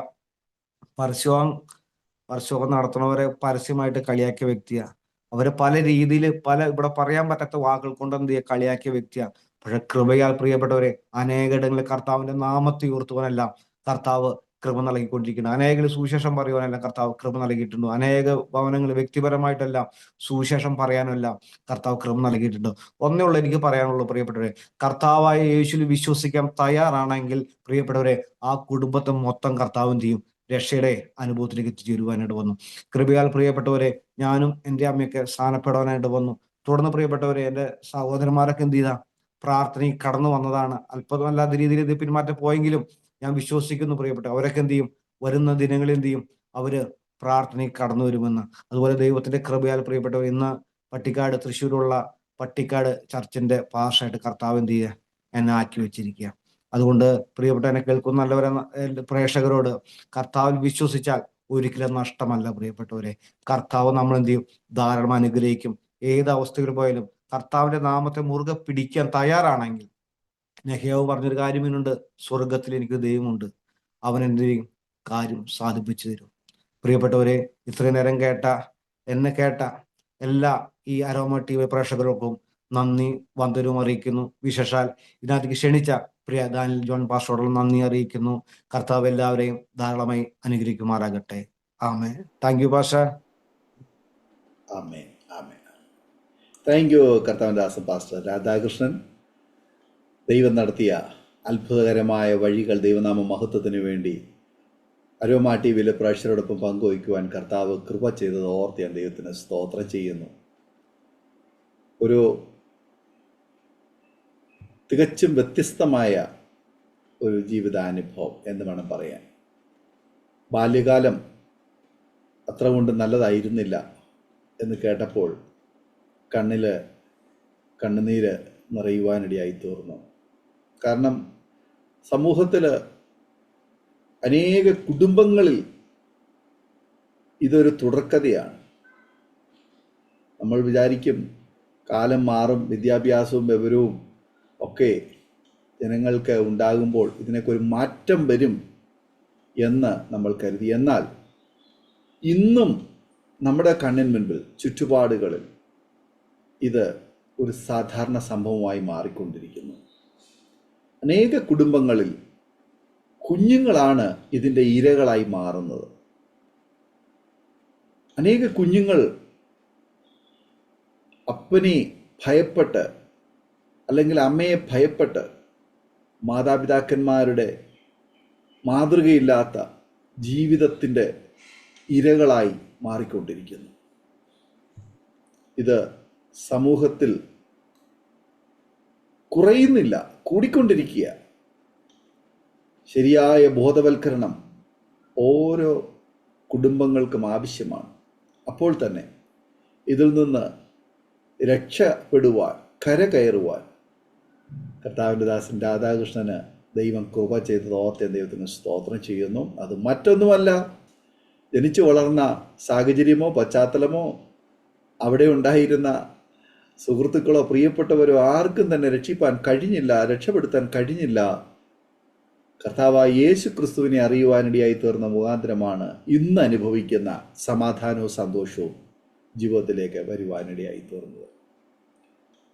വളരെ ബാല്യത്തിൽ തന്നെ നേരിട്ട് കണ്ടതായ പിതാവിൻ്റെ ദുസ്വഭാവങ്ങൾ, മദ്യപാനം, ലഹരിക്കടിമ, വീട്ടിലെ അമ്മയെ ഉപദ്രവിക്കുന്ന ആ ഭയങ്കരമായ പീഡനത്തിൻ്റെ രംഗങ്ങളൊക്കെ പറഞ്ഞു കേട്ടപ്പോൾ അത് നമ്മുടെ കണ്ണിന് മുന്നിൽ ഇന്നും നടന്നുകൊണ്ടിരിക്കുന്നു. പണ്ട് കാലത്ത് മാത്രമല്ല, ഇന്നും അത് നടന്നുകൊണ്ടിരിക്കുന്നു. അതുകൊണ്ട് വളർന്നു വരുന്ന തലമുറയും അങ്ങനെയുള്ള വിഷയങ്ങളിലേക്ക് വലിച്ചഴിക്കപ്പെട്ടുകൊണ്ടിരിക്കുക. അതാണ് കർത്താവിൻ്റെ ദാസൻ രാധാകൃഷ്ണൻ്റെ ജീവിതത്തിലും പിന്നീട് കാണുവാൻ കഴിഞ്ഞത്. എന്നാൽ ദൈവത്തിൻ്റെ മഹാകരുണയാൽ ദൈവം അതിൽ നിന്ന് ഒക്കെ രക്ഷിച്ചു. പകരം ഇന്ന് നല്ല മാതൃകയുള്ള ഒരു പിതാവായി, ദൈവദാസനായി, ഒരു വ്യക്തിത്വമായി സമൂഹത്തിനും സഭയ്ക്കും ദൈവത്തിനും കുടുംബത്തിനും ഒക്കെ പ്രിയനായി തീരുവാൻ ദൈവം കൃപ ചെയ്തത് ഓർത്ത് ഞാൻ ദൈവത്തിന് സ്തോത്രം ചെയ്യുന്നു. ദൈവദാസൻ്റെ ഈ ജീവിതാനുഭവങ്ങൾ ഒരു കാലത്ത് കഷ്ടതയുടേതായ അനുഭവങ്ങളിലൂടെ കടന്നു പോയെങ്കിൽ ഇന്ന് കർത്താവിൻ്റെ നല്ല സാക്ഷ്യം വഹിപ്പാനും ഇങ്ങനെയുള്ള അനേക പ്രിയപ്പെട്ടവരെ അതിൽ നിന്ന് ബോധവൽക്കരണം നടത്തി സത്യത്തിൻ്റെ പാതയിലേക്ക് കൊണ്ടുവരുവാനും ദൈവം സഹായിക്കട്ടെ എന്ന് ഞങ്ങളും ആഗ്രഹിക്കുകയും ആശംസിക്കുകയും പ്രാർത്ഥിക്കുകയും ചെയ്യുന്നു. തീർച്ചയായിട്ടും ദേവദാസൻ്റെ ജീവിതാനുഭവം അനേക പ്രിയപ്പെട്ടവർക്ക് പ്രചോദനമായി തീരും എന്ന് ഞാൻ വിശ്വസിക്കുകയാണ്. കർത്താവ് അനുഗ്രഹിക്കട്ടെ. ഞങ്ങളെ കേട്ടുകൊണ്ടിരിക്കുന്ന അരോമ ടിവിയുടെ ഓരോ ശ്രോതാക്കളോടും ഞങ്ങൾക്ക് പറയാനുള്ളത്, ഇന്നും നമ്മുടെ സമൂഹത്തിൽ പല തിന്മകളും തുടച്ചു മാറ്റേണ്ടതായിട്ടുണ്ട്. അനേക കുടുംബങ്ങളിൽ സാമ്പത്തികമായിട്ട് നല്ല മെച്ചപ്പെട്ട നിലവാരം പുലർത്തുമ്പോൾ തന്നെ, നല്ല ജോലി, നല്ല ബിസിനസ്, നല്ല നിലയിൽ ജീവിതം കെട്ടിപ്പടുക്കുമ്പോൾ തന്നെ മറുവശത്ത് മദ്യമെന്ന ലഹരി എന്ന വസ്തു അവരെ അടിമത്തത്തിലേക്ക് വലിച്ചഴിക്കപ്പെട്ടുകൊണ്ടിരിക്കുന്നു. സാരമില്ല, ഇന്ന് മാറും നാളെ മാറും എന്ന് വിചാരിച്ച് ചെറിയ തുടക്കം അത് ഭയങ്കരമായ അപകടത്തിലേക്ക് വലിച്ചഴിച്ചുകൊണ്ടിരിക്കുകയാണ്. പിടിച്ചാൽ നിൽക്കാത്തവണ്ണം കൈവിട്ടു പോകുന്ന അനുഭവങ്ങളിലേക്ക് എത്തിച്ചേരും. ഒടുക്കം സമാധാനം നഷ്ടപ്പെട്ടിട്ട് അത് ആത്മഹത്യയിലേക്ക് വലിച്ചിഴക്കപ്പെടുവാനും തകർന്ന ഒരു ജീവിതം ആയി മാറ്റപ്പെടുവാനിടയായി. എത്രയോ കുടുംബ ബന്ധങ്ങൾ മാറിക്കൊണ്ടിരിക്കുന്നു, ഡിവോഴ്സിലേക്ക് എത്തിക്കൊണ്ടിരിക്കുന്നു. എത്രയോ പ്രിയപ്പെട്ടവർ ജയിലുകളിലേക്ക് പോയിക്കൊണ്ടിരിക്കുന്നു. നിയമപാലകർക്ക് ഇത് വലിയൊരു തലവേദനയാണ്. നിയമപാലകരെന്ന് പറയുന്നത് അവർ നമ്മളെപ്പോലെ മനുഷ്യരാണ്. പക്ഷെങ്കിൽ പലപ്പോഴും അവരുടെ കണ്ണിന് മുൻപിൽ ഇങ്ങനെയുള്ള സംഭവങ്ങളൊക്കെ അവർ ബോധവൽക്കരണത്തിലൂടെ കാര്യങ്ങളൊക്കെ ക്രമീകരിക്കുവാൻ കഴിവതും അവർ ശ്രമിക്കുന്നു. അവർക്ക് ശ്രമിക്കാൻ മാത്രമേ കഴിയത്തുള്ളൂ. അവസാനം നിയമം ലംഘിക്കുമ്പോൾ അവർ പിടിച്ചകത്തിടും. അവർക്കൊന്നും ചെയ്യാൻ കഴിയത്തില്ല. എന്നാൽ ഇങ്ങനെയുള്ള പുഴുക്കുത്തുകളിൽ നിന്ന് ജനം അവർക്ക് ലഭിച്ചതായ വിദ്യാഭ്യാസവും വിവരവും അവസരങ്ങളും ഒക്കെ ഉപയോഗിച്ച് അടുത്ത നല്ലൊരു തലമുറയെ വാർത്തെടുക്കുവാൻ മാതൃകയുള്ള മാതാപിതാക്കന്മാർ, ഒരു തലമുറ നമ്മുടെ സമൂഹത്തിന് ആവശ്യമാണ്. തീർച്ചയായിട്ടും വിശുദ്ധ ബൈബിള് നമ്മെ അതിന് നല്ല ഒരു വഴികാട്ടിയാണ്. മറ്റ് ഏതൊരു ഗ്രന്ഥത്തെക്കാളും ശ്രേഷ്ഠകരമായ നിലയിൽ ആത്മീയ നിലവാരത്തിൽ നമ്മെ ബോധവൽക്കരണം നടത്തുന്ന ഒരു പുസ്തകമാണ് വിശുദ്ധ വേദ പുസ്തകം. കർത്താവായ യേശുക്രിസ്തു നമ്മുടെ സകല പാപങ്ങളും ക്ഷമിച്ച് നമ്മെ സൗഖ്യമാക്കുന്ന, നമ്മളെ രക്ഷയിലേക്ക് നടത്തുന്ന, നമ്മളെ നിത്യജീവനിലേക്ക് നടത്തുന്ന, ലക്ഷ്യത്തിലേക്ക് നടത്തുന്ന ഒന്ന് ആണ് എന്ന് ദൈവത്തിൽ നിന്ന്, ദൈവവചനത്തിൽ നിന്ന് നമുക്ക് പഠിക്കുവാൻ കഴിയും. അതാണ് കർത്താവിൻ്റെ ദാസൻ രാധാകൃഷ്ണൻ്റെ ജീവിതത്തിൽ മാറ്റം വരുത്തിയത്. താൻ അറിഞ്ഞ സത്യം തന്നെ ഇന്ന് സ്വതന്ത്രമാക്കുവാൻ, ഇന്ന് ഈ സന്തോഷം അനുഭവിക്കുവാൻ ഇടയായി തീർന്നു. അരോമ ടിവിയുടെ ശ്രോതാക്കൾക്കും ഈ ജീവിതാനുഭവങ്ങൾ അനുഗ്രഹമായി തീരട്ടെ. നിങ്ങളുടെ ചുറ്റുപാട് ഇങ്ങനെയുള്ള വ്യക്തികൾ, സംഭവങ്ങൾ ഉണ്ടെങ്കിൽ നിങ്ങൾ അവർക്ക് വേണ്ടി പ്രാർത്ഥിക്കണം. അവരോട് ഈ യേശു കർത്താവിനെ കുറിച്ച് പറയണം. യേശുവിന് മാത്രമേ ഒരു വ്യക്തിയെ പൂർണ്ണമായി രക്ഷിക്കുവാൻ തക്കവണ്ണം കഴിയത്തുള്ളൂ. നിയമത്തിനും നിയമപാലകർക്കും അവർക്കൊത്തിരി പരിമിതികളുണ്ട്. ആ പരിമിതികൾ ലംഘിക്കുമ്പോൾ മാത്രമാണ് അവർ കാര്യങ്ങൾ കൈകാര്യം ചെയ്യാൻ വരുന്നത്. എന്നാൽ അതുവരെ അനുഭവിക്കുന്നതായ അതിൻ്റെ പരിണിത ഫലം ഭാര്യയോ കുഞ്ഞുങ്ങളോ മാതാപിതാക്കന്മാരോ സമൂഹമോ ഒക്കെയാണ്. അത് വലിയ തകർച്ചയിലേക്ക് പോകുവാൻ ഇടയായിത്തീരും. അങ്ങനെയുള്ള സംഭവങ്ങൾ ഉണ്ടാകാതിരിക്കേണ്ടതിന് വേണ്ടി നമുക്ക് സമൂഹത്തിൻ്റെ ഉന്നമനത്തിന് വേണ്ടി പ്രാർത്ഥിക്കാം. കർത്താവ് നമ്മെ സഹായിക്കട്ടെ. കർത്താവിൻ്റെ ദാസൻ പാസ്റ്റർ രാധാകൃഷ്ണൻ ഈ സമയം അരോമ ടിവിയുടെ ശ്രോതാക്കൾക്ക് വേണ്ടി ചുരുക്കം വാചകങ്ങൾ ഒരു നിമിഷം പ്രാർത്ഥന സഹായിക്കും. പ്രാർത്ഥിക്കും. നമ്മുടെ കണ്ണുകളെ അടയ്ക്കാം, ഹൃദയങ്ങളെ ആഗ്രഹമാക്കാം. ദൈവത്തിൽ ഒരു നിമിഷം പ്രാർത്ഥിക്കും. Hallelujah, hallelujah. പരിശുദ്ധനായ ദൈവമേ, സ്വർഗത്തിലെ നല്ല കർത്താവേ, നല്ല അനുഗ്രഹപ്പെട്ട നല്ല സമയത്തിനായി ഞങ്ങൾ അങ്ങേ സ്തുതിക്കുകയും വാഴ്ത്തി നന്ദി കരയേറ്റുകയും ചെയ്യുന്ന കർത്താവേ, വിശേഷ കർത്താവ് ഇന്ന് പകൽക്കാലം അങ്ങയുടെ മാറ്റമില്ലാത്ത സ്നേഹത്തെക്കുറിച്ച്, അങ്ങയുടെ മാറ്റമില്ലാത്ത കരുണയെക്കുറിച്ചെല്ലാം, മാറ്റമില്ലാത്ത ആഴമേറിയ ദൈവകരുതലിനെ കുറിച്ചെല്ലാം കൃപ നൽകിയതിനായ സ്തോത്രം ചെയ്യുന്ന കർത്താവേ, വിശേഷ കർത്താവേ, അടിയന് ദൈവം ഇങ്ങനെ അവസരം തന്ന അരോമ ടിവി വിവരങ്ങളെ ഏൽപ്പിക്കുന്ന കർത്താവേ, ഇതിന്റെ പ്രവർത്തനങ്ങളെല്ലാം കർത്താവ് അനുഗ്രഹിക്കണമേ, സഹായിക്കണമെന്ന് അടിയൻ പ്രാർത്ഥിക്കുന്ന കർത്താവേ, അനേകര സാക്ഷ്യങ്ങൾ മൂലം കർത്താവേ, അനേകര് കർത്താവിലേക്ക് അടുക്കപ്പെടുവാൻ ഒരു മുഖാന്തരമായി കർത്താവ് ഈ ചാനൽ ഉപയോഗിക്കുന്ന ദൈവകൃപയ്ക്കായി സ്തോത്രം ചെയ്യുന്ന കർത്താവേ, ഇതിനുവേണ്ടി പ്രവർത്തിക്കുന്ന, അണിയിൽ പ്രവർത്തിക്കുന്ന ഓരോ വ്യക്തികളെയും ദൈവകരങ്ങളെ ഏൽപ്പിച്ചടിയും പ്രാർത്ഥിക്കുന്നു. വിശേഷ കർത്താവിന്റെ വിലദാസന ദൈവകരങ്ങളെ ഏൽപ്പിച്ചടിയും പ്രാർത്ഥിക്കുന്ന കർത്താവേ, അനിൽ ഭാഷ അനുഗ്രഹിക്കണമേ, സഹായിക്കണമേ. ഇങ്ങനെ വലിയ കൊടുത്ത വലിയ ഭീഷണായി സ്തോത്രം ചെയ്യുന്ന കർത്താവേ, അനേകരെ കർത്താവിനെ കൊണ്ടുവന്ന് അനേകരെ പ്രയോജനപ്പെടുത്തുവാൻ, അനേകരെ ക്രിസ്തുലാനായപ്പെടുത്തുവാനല്ല കർത്താവ് വീണ്ടും ഉപയോഗിക്കണമെന്ന് അടി പ്രാർത്ഥിക്കുന്ന കർത്താവേ, വിശേഷ കർത്താവേ, അപ്പ ഈ അരോമ ടീമിലെ ഓരോ പ്രേക്ഷകരെ ദൈവകരങ്ങളെ ഏൽപ്പിച്ചടിയും പ്രാർത്ഥിക്കുന്നു. അവരെ അനുഗ്രഹിക്കണമേ, സഹായിക്കണമേ, ദൈവകൃപയിൽ മറയ്ക്കണമേ എന്നടി പ്രാർത്ഥിക്കുന്ന കർത്താവേ, അവിടെ ഓരോ വലുതും ചെറുതുമായ സകല ആവശ്യങ്ങളുമേലും ദൈവം അത്ഭുതങ്ങളെ ചെയ്തു കൊടുത്ത് മാനിക്കണമേ എന്നടി പ്രാർത്ഥിക്കുന്ന കർത്താവേ, സകല നന്മള കൊണ്ട് ദൈവം സഹായിക്കും മാനിക്കുകയും ചെയ്യണമെന്നടി പ്രാർത്ഥിക്കുന്ന കർത്താവേ, അടിന്റെ പ്രാർത്ഥന യാചനയെല്ലാം കർത്താവ് കേട്ടത് നന്ദി. യേശു ക്രിസ്തുവിന്റെ നല്ല നാമത്തിൽ ഞങ്ങളുടെ സ്വർഗീയ പിതാവേ, ആമേൻ. ആമേൻ. താങ്ക് യു കർത്താവിൻ്റെ ദാസൻ പാസ്റ്റർ രാധാകൃഷ്ണൻ. ഇത്രത്തോളം സമയം അനുഗ്രഹിക്കപ്പെട്ട ജീവിതാനുഭവം ദൈവം നടത്തിയ അത്ഭുതകരമായ വഴികളെയും കുറിച്ച് ദൈവനാമ മഹത്വത്തിനുണ്ട് അരോമ ടിവിയുടെ ശ്രോതാക്കളോടൊപ്പം പങ്കുവയ്ക്കാൻ സമയം വേർതിരിച്ചതിന് കർത്താവിൻ്റെ ദാസനോട് കുടുംബത്തുള്ളതായ നന്ദി സ്നേഹവും ഇത്തരണത്തിൽ അറിയിക്കുന്നു. ദൈവമായ കർത്താവ് ധാരാളം അനുഗ്രഹിക്കട്ടെ, സൗഖ്യം ആരോഗ്യം ദീർഘായുസ്സും തരട്ടെ, അവസരങ്ങൾ കർത്താവ് പിന്നെ തരട്ടെ എന്ന് ആശംസിക്കുന്നു, പ്രാർത്ഥിക്കുന്നു. അതുപോലെ തന്നെ ഞങ്ങളെ കേട്ടുകൊണ്ടിരുന്ന പ്രേക്ഷകരുടേതായ നന്ദി സ്നേഹിതത്തിൽ അറിയിക്കുന്നു. നിങ്ങൾക്ക് ഈ ജീവിതാനുഭവങ്ങൾ അനുഗ്രഹമായി തീർന്നെങ്കിൽ തീർച്ചയായിട്ടും നിങ്ങളുടെ പ്രിയപ്പെട്ടവർക്ക് സുഹൃത്തുക്കൾ കൂടി ഷെയർ ചെയ്ത് കൊടുക്കും. അവർ കേട്ട് അനുഗ്രഹിക്കപ്പെട്ട് അതിലൂടെ ദൈവനാമമായി കൂടെ മുഖാന്തരമായി തീരുമല്ലോ. മാത്രമല്ല നിങ്ങളുടെ വിലയേറിയ അഭിപ്രായങ്ങളും നിർദ്ദേശങ്ങളും കമൻറ്റ് ബോക്സിൽ രേഖപ്പെടുത്താവുന്നതാണ്. അതുപോലെ തന്നെ നിങ്ങൾക്കൊരു പ്രാർത്ഥനാ വിഷയമുണ്ട്, ഞങ്ങളുമായി ബന്ധപ്പെടുവാൻ നിങ്ങൾ ആഗ്രഹിക്കുന്നെങ്കിൽ തീർച്ചയായിട്ടും സ്ക്രീനിൽ കാണുന്ന വാട്സാപ്പ് നമ്പറിൽ ഞങ്ങളെ വിവരങ്ങൾ അറിയിക്കും. ഞങ്ങൾ നിങ്ങളോട് പ്രാർത്ഥിക്കാം. അതുപോലെ തന്നെ ഞങ്ങളുടെ aroma.tv.co.in എന്ന വെബ്സൈറ്റ് നിങ്ങൾക്ക് സന്ദർശിക്കാവുന്നതാണ്. അടുത്ത അനുഗ്രഹിക്കപ്പെട്ട ഒരു ജീവിതാനുഭവമായി വീണ്ടും കാണുമ്പോഴേയും എല്ലാ പ്രിയപ്പെട്ടവർക്കും good bye. God bless you all. Amen. ഓർമ്മയുടെ മനോരഥത്തിൽ മായാത്ത ഓർമ്മയ്ക്കായി അരോമ മാട്രിമോണിയിൽ നിന്നും ജീവിത പങ്കാളിയെ കണ്ടെത്തൂ. നിങ്ങൾ ഒരു ക്രിസ്തീയ ജീവിത പങ്കാളിയെ അന്വേഷിക്കുകയാണോ? അതോ മക്കൾക്ക് അനുയോജ്യമായ ഒരു തക്ക തുണയ്ക്ക് വേണ്ടി പ്രാർത്ഥിക്കുന്ന വ്യക്തിയാണോ? എങ്കിൽ അരോമ മാട്രിമോണി നിങ്ങൾക്ക് വേണ്ടിയാണ്. ഇന്നു തന്നെ സൗജന്യമായി രജിസ്റ്റർ ചെയ്യൂ. അരോമ മാട്രിമോണിയുടെ പ്രത്യേകതകൾ: രജിസ്ട്രേഷൻ തികച്ചും സൗജന്യം. ലോകത്തെവിടെയുമുള്ള അനുയോജ്യമായ ക്രിസ്തീയ ജീവിത പങ്കാളിയെ തിരഞ്ഞെടുക്കാം. വിവാഹം നടക്കുന്നതുവരെ സർവീസ് ലഭിക്കുന്നു. ഏറ്റവും ചെറിയ പാക്കേജുകളും തിരഞ്ഞെടുക്കാം. അരോമ മാട്രിമോണി നിങ്ങൾക്കായി ഒരുക്കുന്നു വിവാഹം പരമാനന്ദം. Email aroma matrimony2020@gmail.com